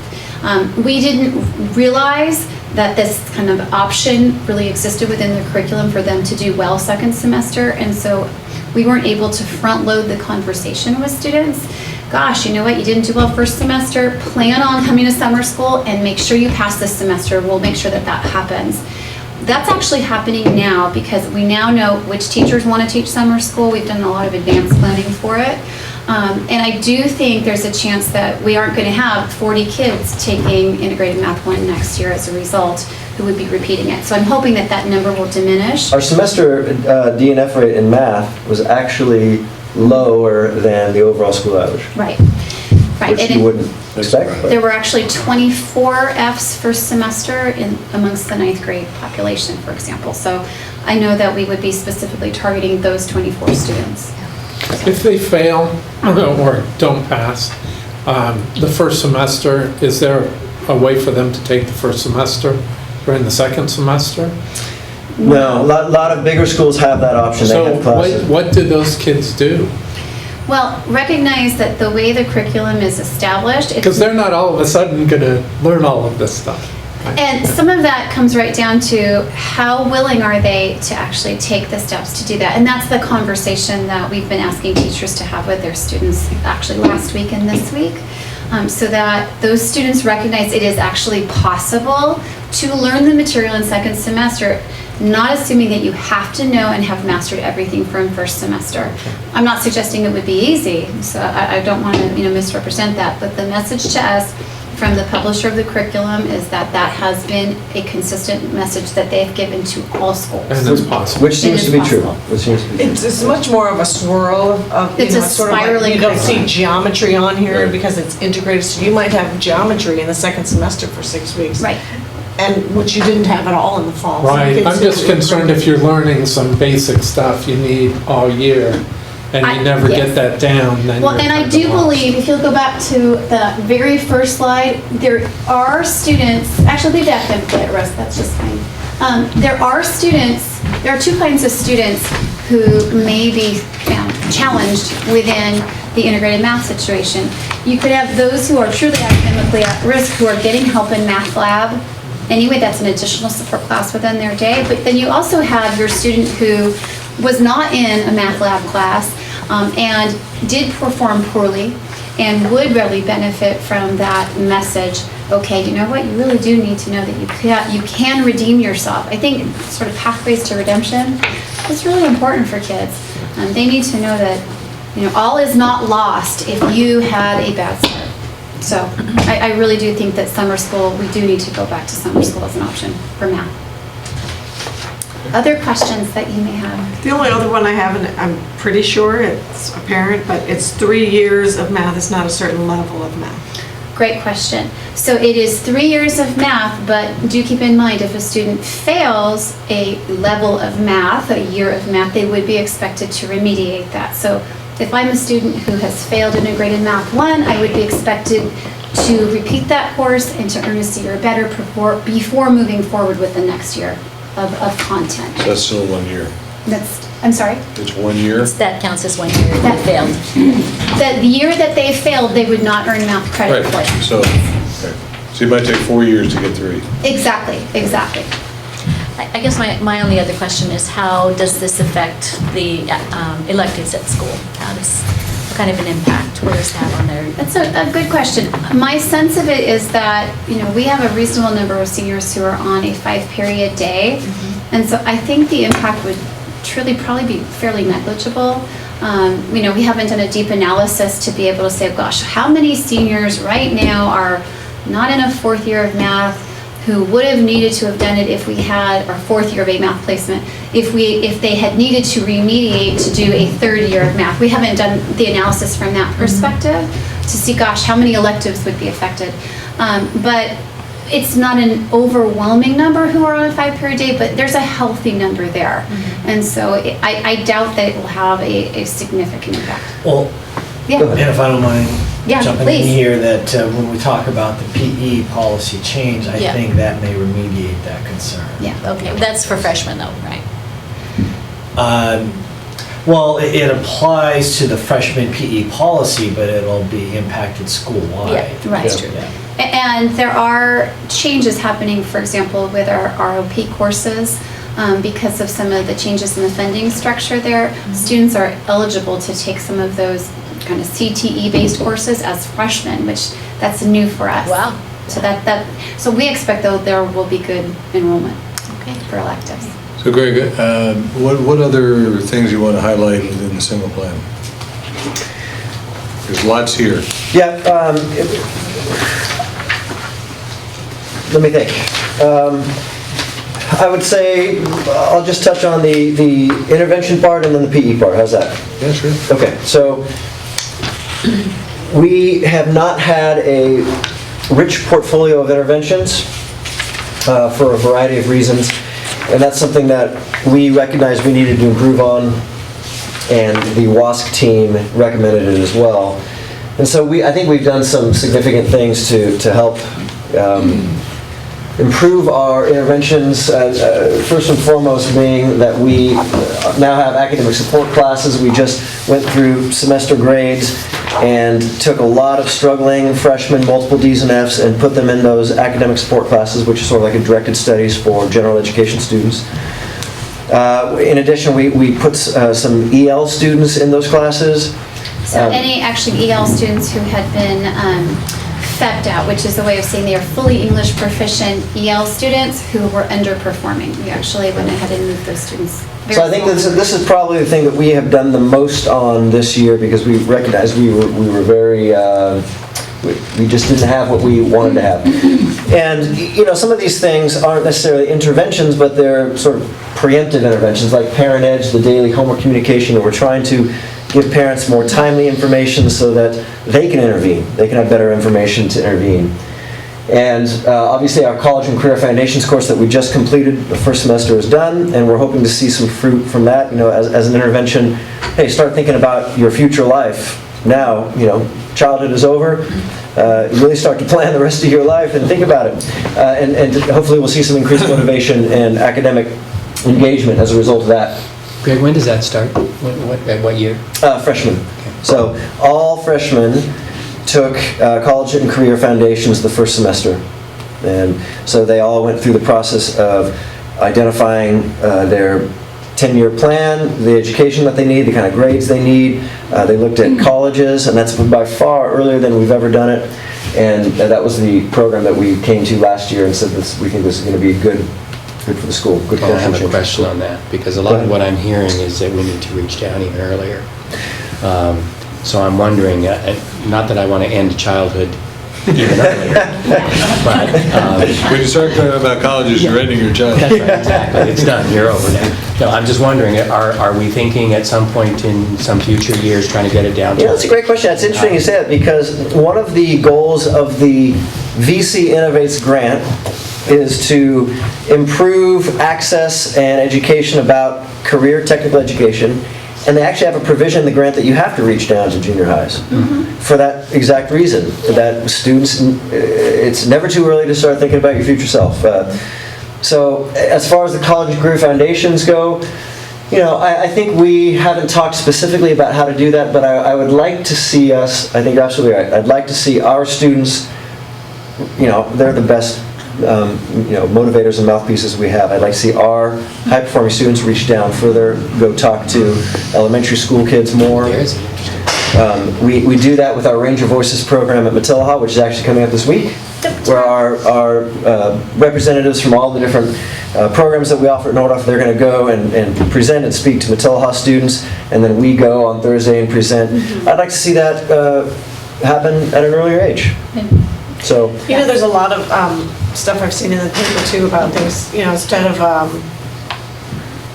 Halloween party at school at the elementary levels, they do, like the high school kids come and do science stuff that really gets kids thinking about, and, so that by the time they're hitting junior high, they can't wait for high school so they can do those. I mean, one of the options within the VC Innovates grant is to add pathways, and Greg and I have talked about the potential, could we add an education pathway where we we're just talking about that before basically the train our best and brightest one period a day. They are actually in a kind of teaching class, if you will. We teach them pedagogy.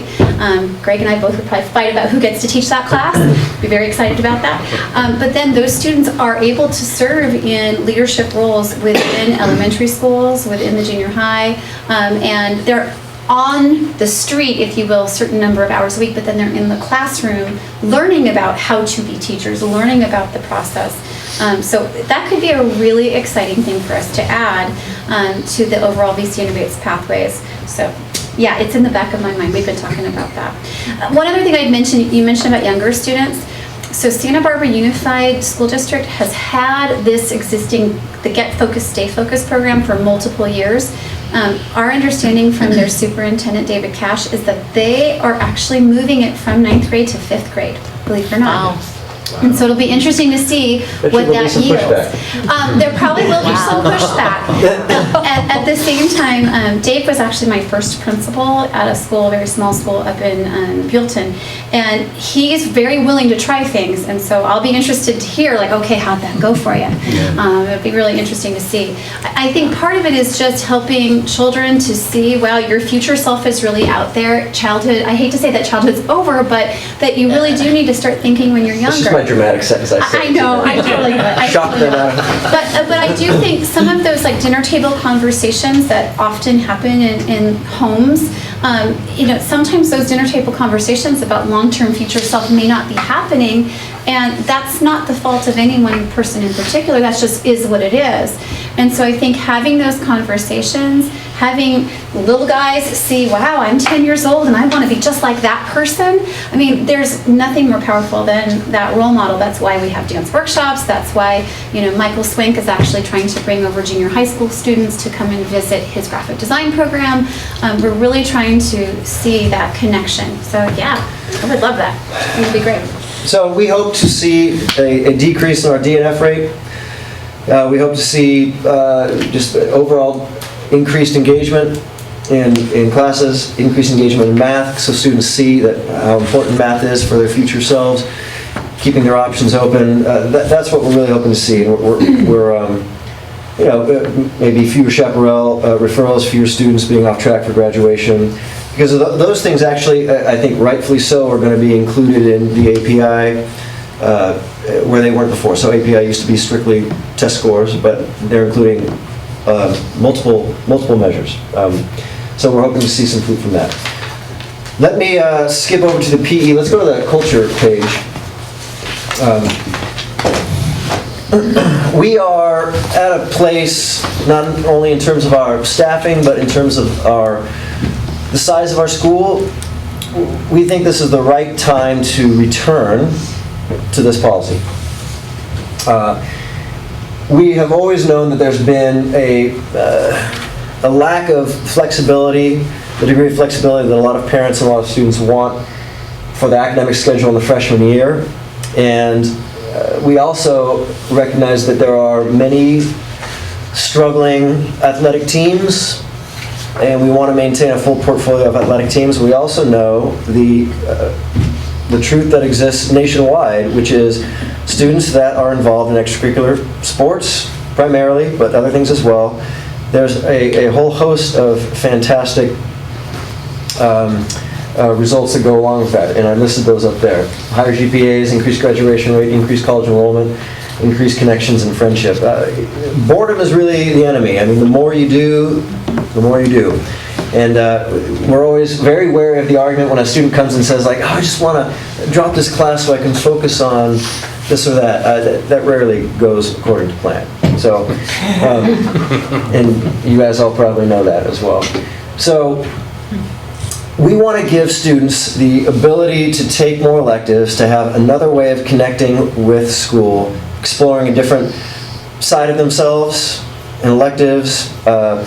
And now that we have even increased opportunities for freshmen with CTE classes, so we have, almost half of our, more than half of our electives are now available to freshmen, and they weren't before. And that's important. So that speaks to why now. That's a big part of it. And we know that there are many students who are not involved in the life of the school outside the classroom that could be and should be, and it would benefit them. They've just gotten lazy, or they just never made that big leap when they transition and say, I'm going to go out for the sport I've never done before. We're trying to incentivize that. We want students connected to school. And we also want them engaged in other classes. And so this in no way is a rejection of PE, an attempt to minimize the value of PE. Incredibly important. We want that. And that's why we feel like we're not eliminating it. We're just saying we want an alternative way to achieve those units. And this is pretty much industry standard. In fact, it's actually a modest request considering what a lot of school districts do now with independent study PE. And so we're really moving from a very traditional all freshmen in PE model to, I would say, a middle way compared to what a lot of districts are doing that are just saying, sort of do PE however you want on your own, make a log, swim in your backyard pool, whatever. That's not what we want. We really don't want that, but we really feel like our athletic program is high quality. We want to maintain its quality, and we think that's a great way to connect with school. So, Dave, So if a student is not interested in being on a sports team, they still do freshman PE? Or? Yes, freshman PE would still be offered for students who it just wasn't their thing. So Dave, I think you can probably speak to this as well, particularly on the sports side. I haven't been athletic director, but what's your sense of why this is the right call for Noroff this time? Well, I also know that the requirements to be a high school coach have increased dramatically, so you have to have some training now, to even be a coach. So, again, it's not a rejection of PE teachers, but also it kind of brings our coaches up, more to a level, I wouldn't say, on a level of a PE teacher in terms of credential, but at least far more trained than just somebody who's interested in coaching and, maybe they have played it at one particular point because, as we know, playing it and coaching it, two very different things. So, the qualifications to be a coach now are much stricter. I do think that's important because, I'm not specifically speaking of, this year or anything, but I know in just over the time I've been here in Ojai for 18 years, there have been times when the person who was coaching was not, the whole kids decided not to do that sport anymore because of who was coaching, because it was maybe just, somebody who jumped in because there was a need, but that doesn't necessarily mean they had a skill in that. That's right, and that does occasionally happen. I mean, we don't, coaching is not highly paid, it's difficult work, a lot of hours. We often don't have long lists of candidates for our openings, so. So that there still is that possibility that will occur. But as far as the benefit to the student, we still feel that they will get, some type of physical education, on a level that, we think it will suffice for the PE. But during my tenure as athletic director, we had, I think we averaged anywhere from the low to mid 90% of students who maintained at least a 2.0 GPA while they're involved with that particular sport. So in one way, we see our athletic program, as an intervention program to a certain extent, if you will.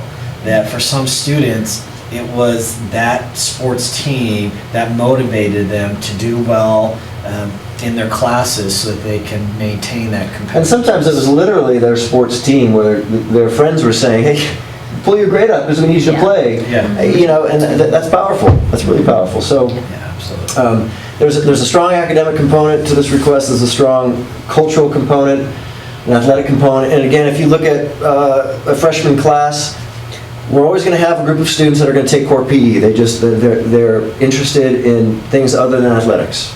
And I feel like, and I think a lot of our coaches do, and I think teachers and administrators, we have a group of students that could and have played sports in the past, and they just decided, well, I'm not going to, and they suffer from it. They suffer from not being as engaged as they could. So we're trying to incentivize those kids. They can then, they get to take this course they really want to take if they just play the sport. And we have a lot of no-cut sports, so they don't have to be NCAA Division I athletes, to make the team. We have swimming as a no-cut sport, always. Track is a no-cut sport. Cross country is a no-cut sport. And in fact, all of our other sports that some people think we make cuts in, we don't. We haven't made a cut in football in however long. We didn't make any cuts in basketball this year. We maybe made 1 or 2 cuts in baseball over the last 2 or 3 years. We're not cutting kids. We need kids out there. So that's fun. In fact, some of our sports teams, that the amount of hours that they put in exceed what they get in physical and PE classes. So.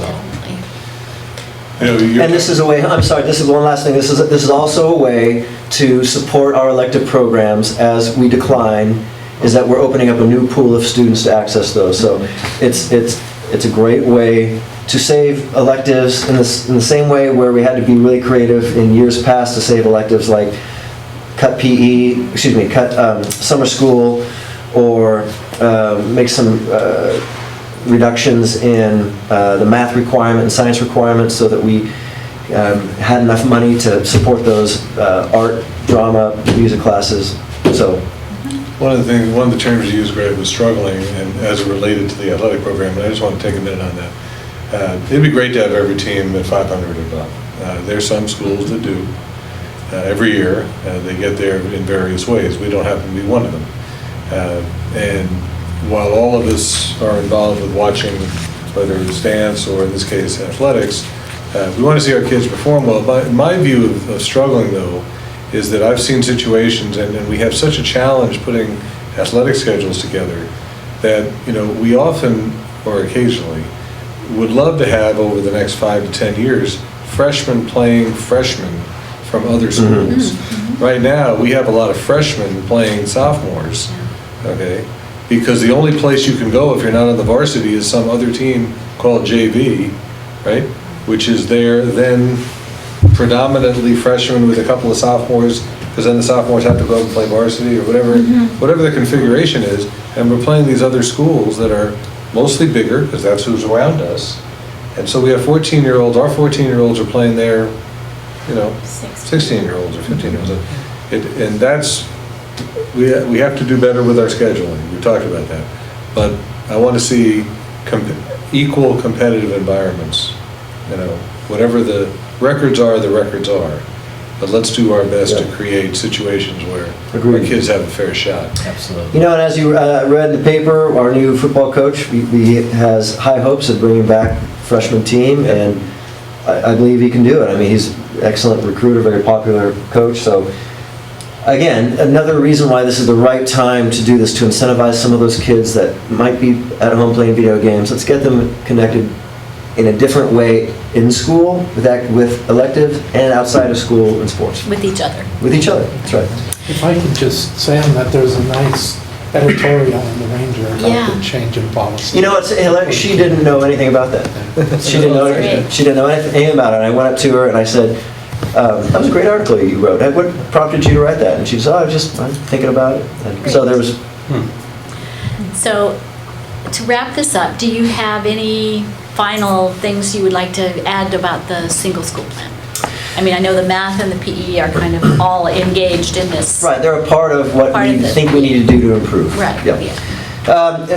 No, obviously, technology is an ongoing issue for us that we have just grown leaps and bounds in. I'm very pleased. Again, I'm not totally satisfied. I'm very pleased looking back, over the last 7 years that I've been in administration, we've really come so far. That's a result of OEF's commitment, the NPA's commitment, Hank's commitment, the work of Sandy and now David Rogers, who are really creative and committed to moving us to get us to industry standards. So very pleased with that. I think we're doing very well in that area. No, I think that everything else that needs to be addressed has been addressed, some form or another. Yep. I just have one more question. Okay. When you asked about the summer school, the cost of that third-year math affecting, you also noted that you would probably need additional sections of sure. consumer math. Not next year, but once the current Okay. freshmen are juniors. So in 2017-18. So that affects the Because there's budget? some, sure, there's the cohort that isn't on its own volition, taking that third year, will be moved into a third year. So if they're smaller classes in the 20 to 24 range, as opposed to 30 plus, if they're 45 to 50 kids, they're probably 2 sections. And none of this is exorbitant. And the benefits, I think Kim articulated it well. We need to be, whether it's because of Common Core or just common sense, we need to be moving kids to a point where whether they go to this, pretty fabulous community college system that we have here compared to other places. I just believe it, New York has like no community college to speak of. And Illinois is in the middle between California and New York. So they have this great system, and I'm sure Mike could speak to it, but I do hear that at the community college level or at the Cal State system or at the University of California system, some very good students are having to not start from scratch in math, but having to put a lot of time into math to get to the sophomore year. I mean, it's just, so I think we have to do it. It's one of the barriers towards completion of college diplomas, without a doubt. So, Any other Anyways, questions? there will be a couple of sections upcoming every year, and there'll be, as I said, maybe a $5,000 to $10,000 expenditure to do the summer school to get the kids successful in the program that we have. Any other questions? Okay, I would like for us to take all 3 curriculum instruction items together, since we've talked about them together. The 7.3.1, the approval of the single school plan, 7.3.2, the approval of the math requirement, the third-year math requirement, and 7.3.3, the PE policy. Do I have a motion to combine those 3? I'll move to combine the 3. I'll second. Okay, all in favor of all 3 items? Aye. None opposed? Thank you very, very much. Thank you. Could I just Thank say you very much. one thing? Sure. on that? Just on the PE thing, I just want to say, I thought it was a huge mistake to change away from this Yeah. policy. Yeah. I think it's been detrimental to a lot of students over the years, and I couldn't be happier I agree. that we're going back to When this. when was that? That is way preceding, I yeah. When think- Ken Right, Reeves okay. was here. I He was believe here a it long was in time the ago. 1997, 8. It Oh, was we're really talking in about that. Yeah, our early years. our early Yeah. years. Maybe a little later, because we Well, were we were on the here. board. I was on the board, so Oh, when we that were in happened. Ojai and our kids were at Nord Ojai. Yeah, I was on the, I had So just was been it elected. in the Dan I think it music was- era? It was in the den. It was If Linda just came on the board, I then think we're it was talking probably 11 years. 2004. 11 years. Something like that. Yeah. It was early on in my So career. perhaps right when dance first was Yeah. introduced to the Okay. curriculum. or before, maybe before. Yeah, dance started 2014. No, I remember the presentation, Share Glass and was coming in and talking about it. Well, it's the right time to move in this direction. Yes, absolutely. Thank you very much. Thank you all so Pleasure. much. You are Pleasure. the most amazing group. Did you say approve?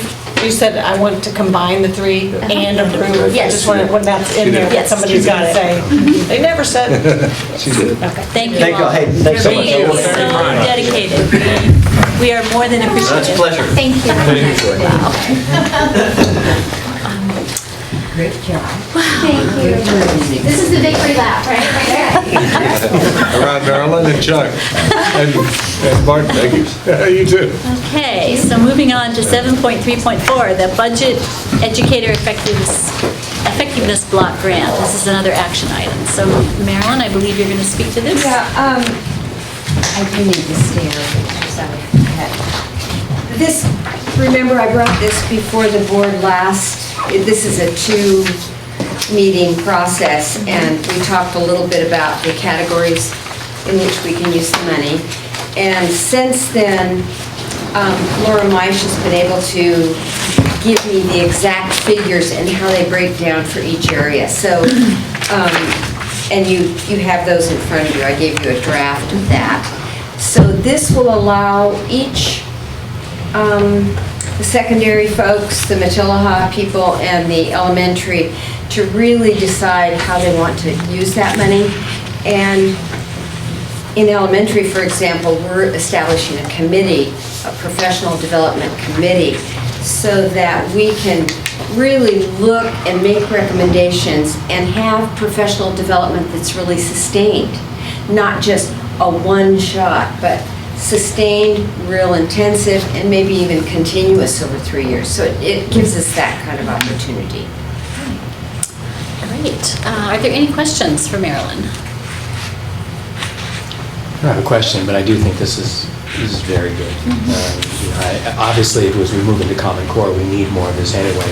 But professional development is, I think, a baseline requirement no matter what. And in the world we live in now, it's probably a daily requirement. Right, So- right. It makes such a huge difference. I think it's so supportive of the teachers. It tells them, that we care, and it improves what our students are receiving. So That's right. It's really all about student learning. And student learning is all about training teachers. That's really where it is. Do we have a motion? I'll move to approve. I'll second. All in favor? Aye. Thank you very much. Okay. All right. Thank you. As always, we're so appreciative of all your hard work. Oh, thanks. All right, so now we're moving on to 7.5.1, the second reading of the non-discrimination harassment. This is another action item. So we've gotten the first reading. Any comments on this? The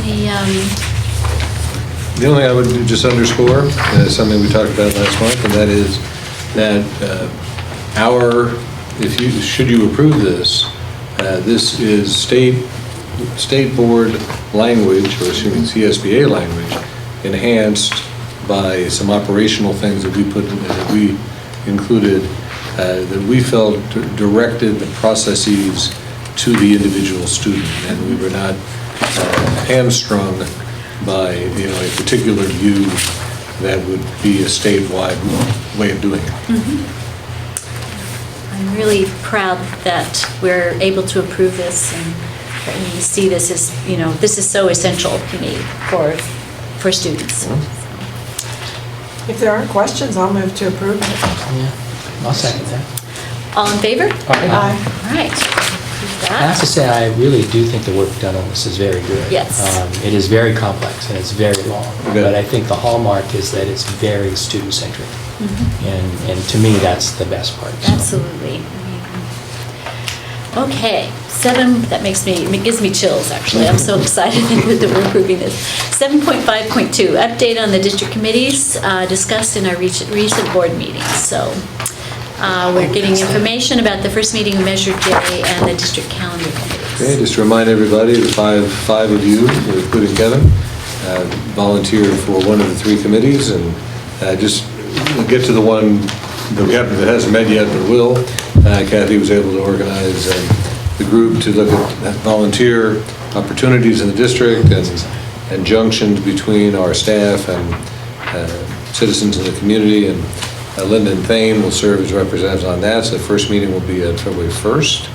And then to the other two that are noted on the paper, Mike joined Kevin and me and many others for the first meeting of Measure J last week, and Jane joined me and many others for a meeting yesterday to start taking a look at ways to assign school days and other days in the calendars for 16, 17, and 17, 18. So I will defer to the individual board member who served on that committee. I may or may not have anything to say after Mike and Jane speak. Okay, okay.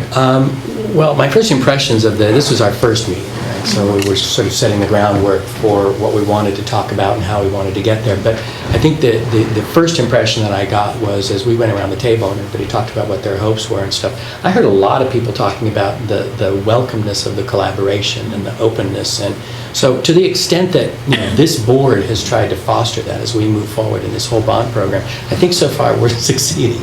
Okay. And again, it's not going to be an easy committee. Right? It's what we asked for. So I think it's going to be very interesting.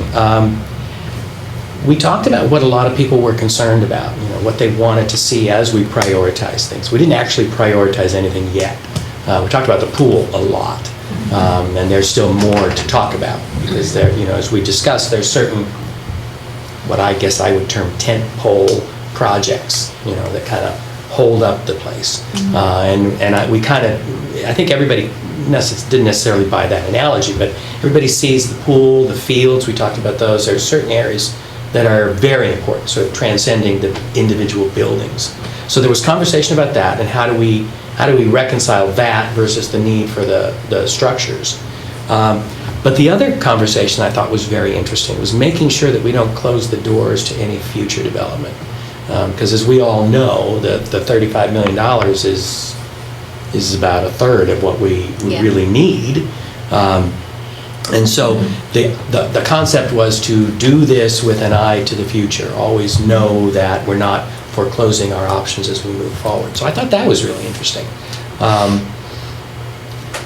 That was kind of it. I mean, I think it was a very productive beginning. Everybody, I think, is on the same beam in terms of where we're trying to get to.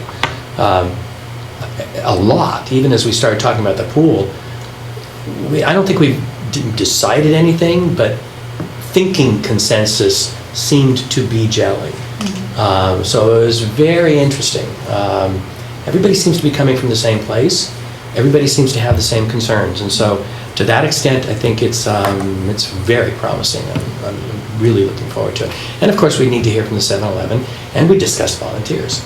And the importance of this committee, frankly, as Chuck was saying, we welcome the assistance, but we want it to be a help, not a hindrance. Yeah.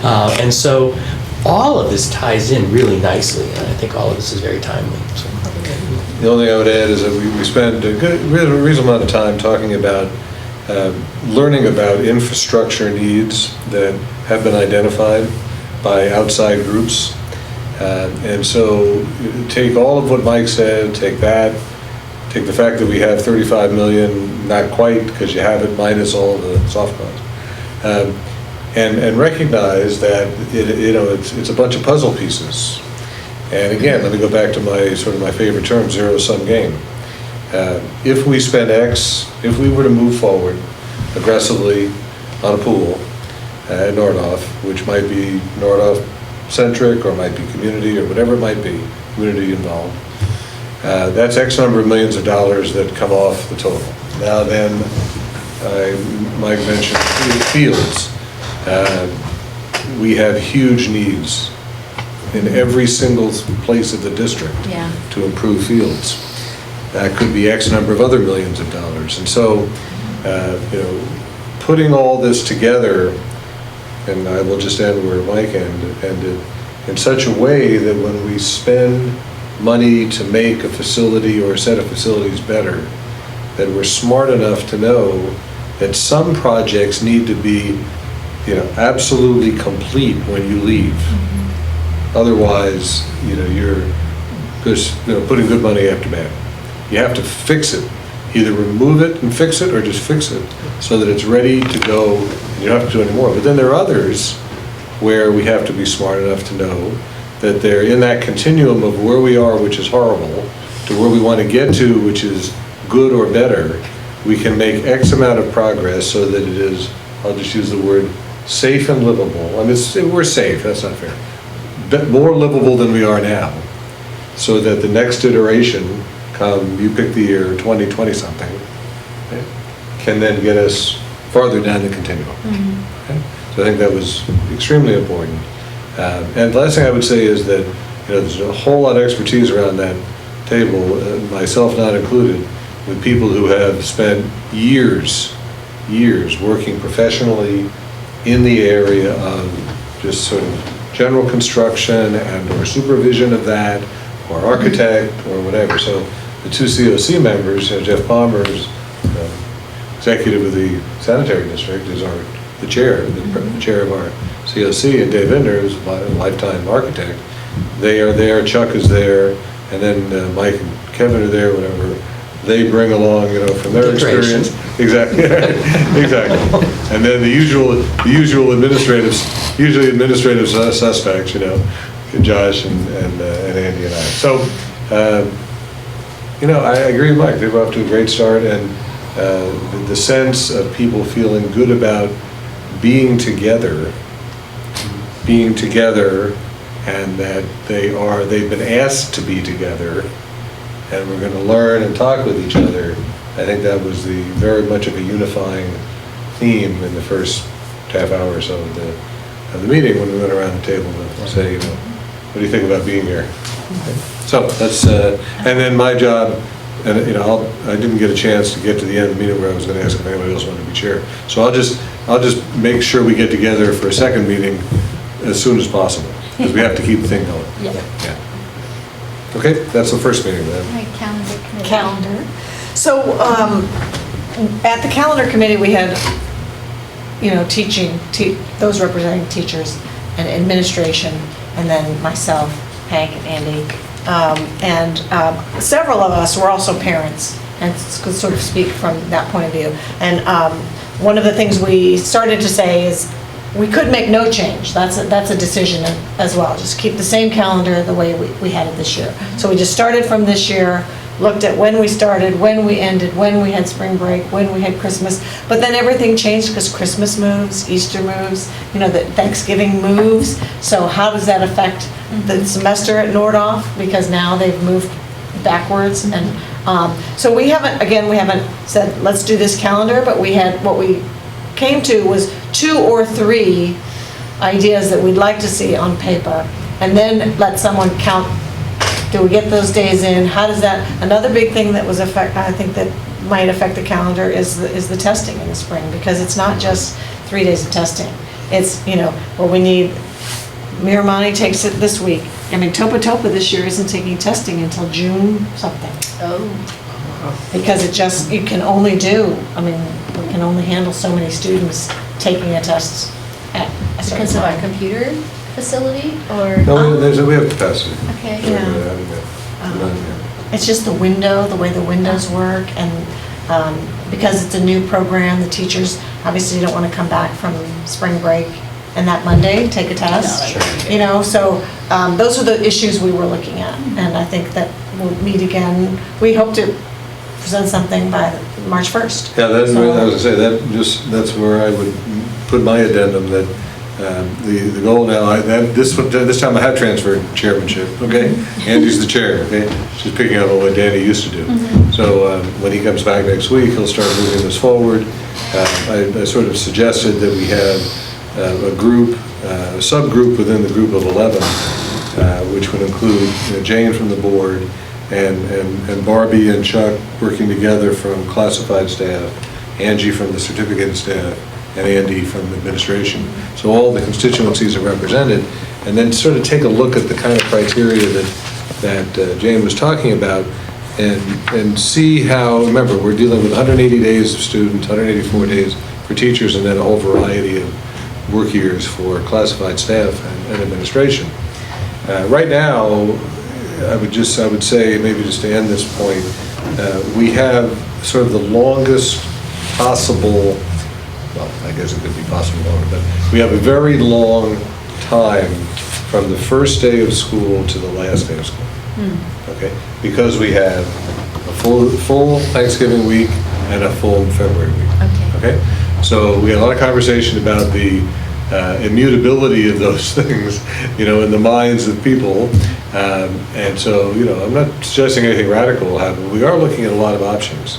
And when Jane talks about counting days, that's what that really means. We need to count 180, we need to count 184.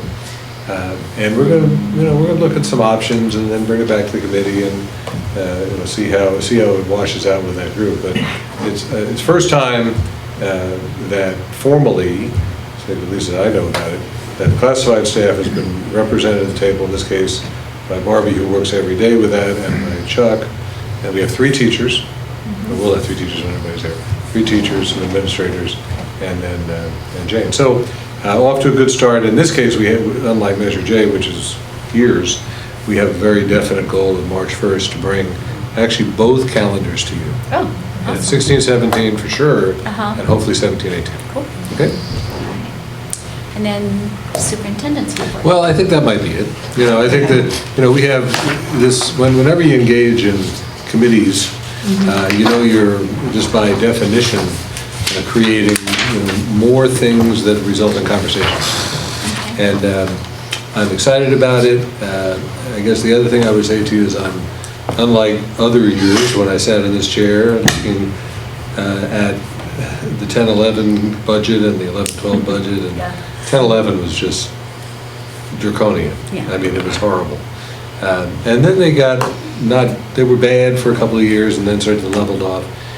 I'm hoping, like I think I told you when we saw the revenue picture projected back before the governor's budget, I'm hoping that we can talk in 16-17 about a second year of compensation increase. Remember, Angie keeps, whenever she's here, she reminds us, so she's not here tonight because it's her birthday. Happy birthday, Angie. Happy birthday. All right, so I'll make sure you know that 2 hours, 2 hours and 22 minutes after we started, we said, happy birthday. Anyway, but she doesn't need to remind us. We all know that. And we didn't want this year to be the first year and only year. Yeah. All right, we need this. So that's important. And want to keep driving down class sizes as much as we can. And I want to start doing the kind of programmatic improvements that we've heard so far and may hear a little bit more about in February. Elementary summer school. There we go. I know you come. Like, for example, elementary school. Yeah, no, I mean, that kind of thing, those kinds of things should occur when you have annual increases in revenues. Okay? And so it's not, how much can we marginally cut to make sure the revenues and expenditures match, right? Okay? Now we should be talking about options for improvement, not all of which we can do, but we do some. And so I would say, and that's what's happening like soon, very soon. We'll be talking about budget no later than the March 1st meeting, maybe February 2nd. Okay? That's it. Okay, anyone have any items for future agendas? Yeah, we, at the last meeting, we said, we sort of wanted to create this day of shared ideas Yes. and jam session on, with this hope of these new programs and these new ideas. And, I'd love to see that happen in March or April. And I was going to put that back on the February 2nd meeting. Linda and I have a responsibility coming out of November, I think it was. November, December. When we talked about that. I guess it was December. We talked about that here. Angie spoke about that too, right? Yeah. So I would see that certainly being on the agenda for your formalization, if you will. No later than March 1st, possibly February 2nd. One of those two. And I would like to have a report on concussions, that Al Stroberg brought up that issue in an email to me, myself. To Kevin and you. Yeah. And to me. And to you, okay. Right, okay. I just think that it's really good for us to know, how we're identifying if student athletes are having concussions. It's a timely topic. And, what we do about it. And I will invite our new football coach who's getting all kinds of good press. Yeah, that article's pretty cool. Isn't that great? Yeah, that was nice. It was a great article. It was great. I sent, I guess I sent to you, I sent Lauren Lynn, who's the columnist, excellent high school sports columnist. I had no idea he was going to be writing about that today, but if I'd written it, I could not have written it as well. So. Okay, and then our consent calendar. Does anybody have any comments on the consent calendar? No? I'll move to approve. I'll second. All in favor? Aye. Aye. All right, meeting is adjourned.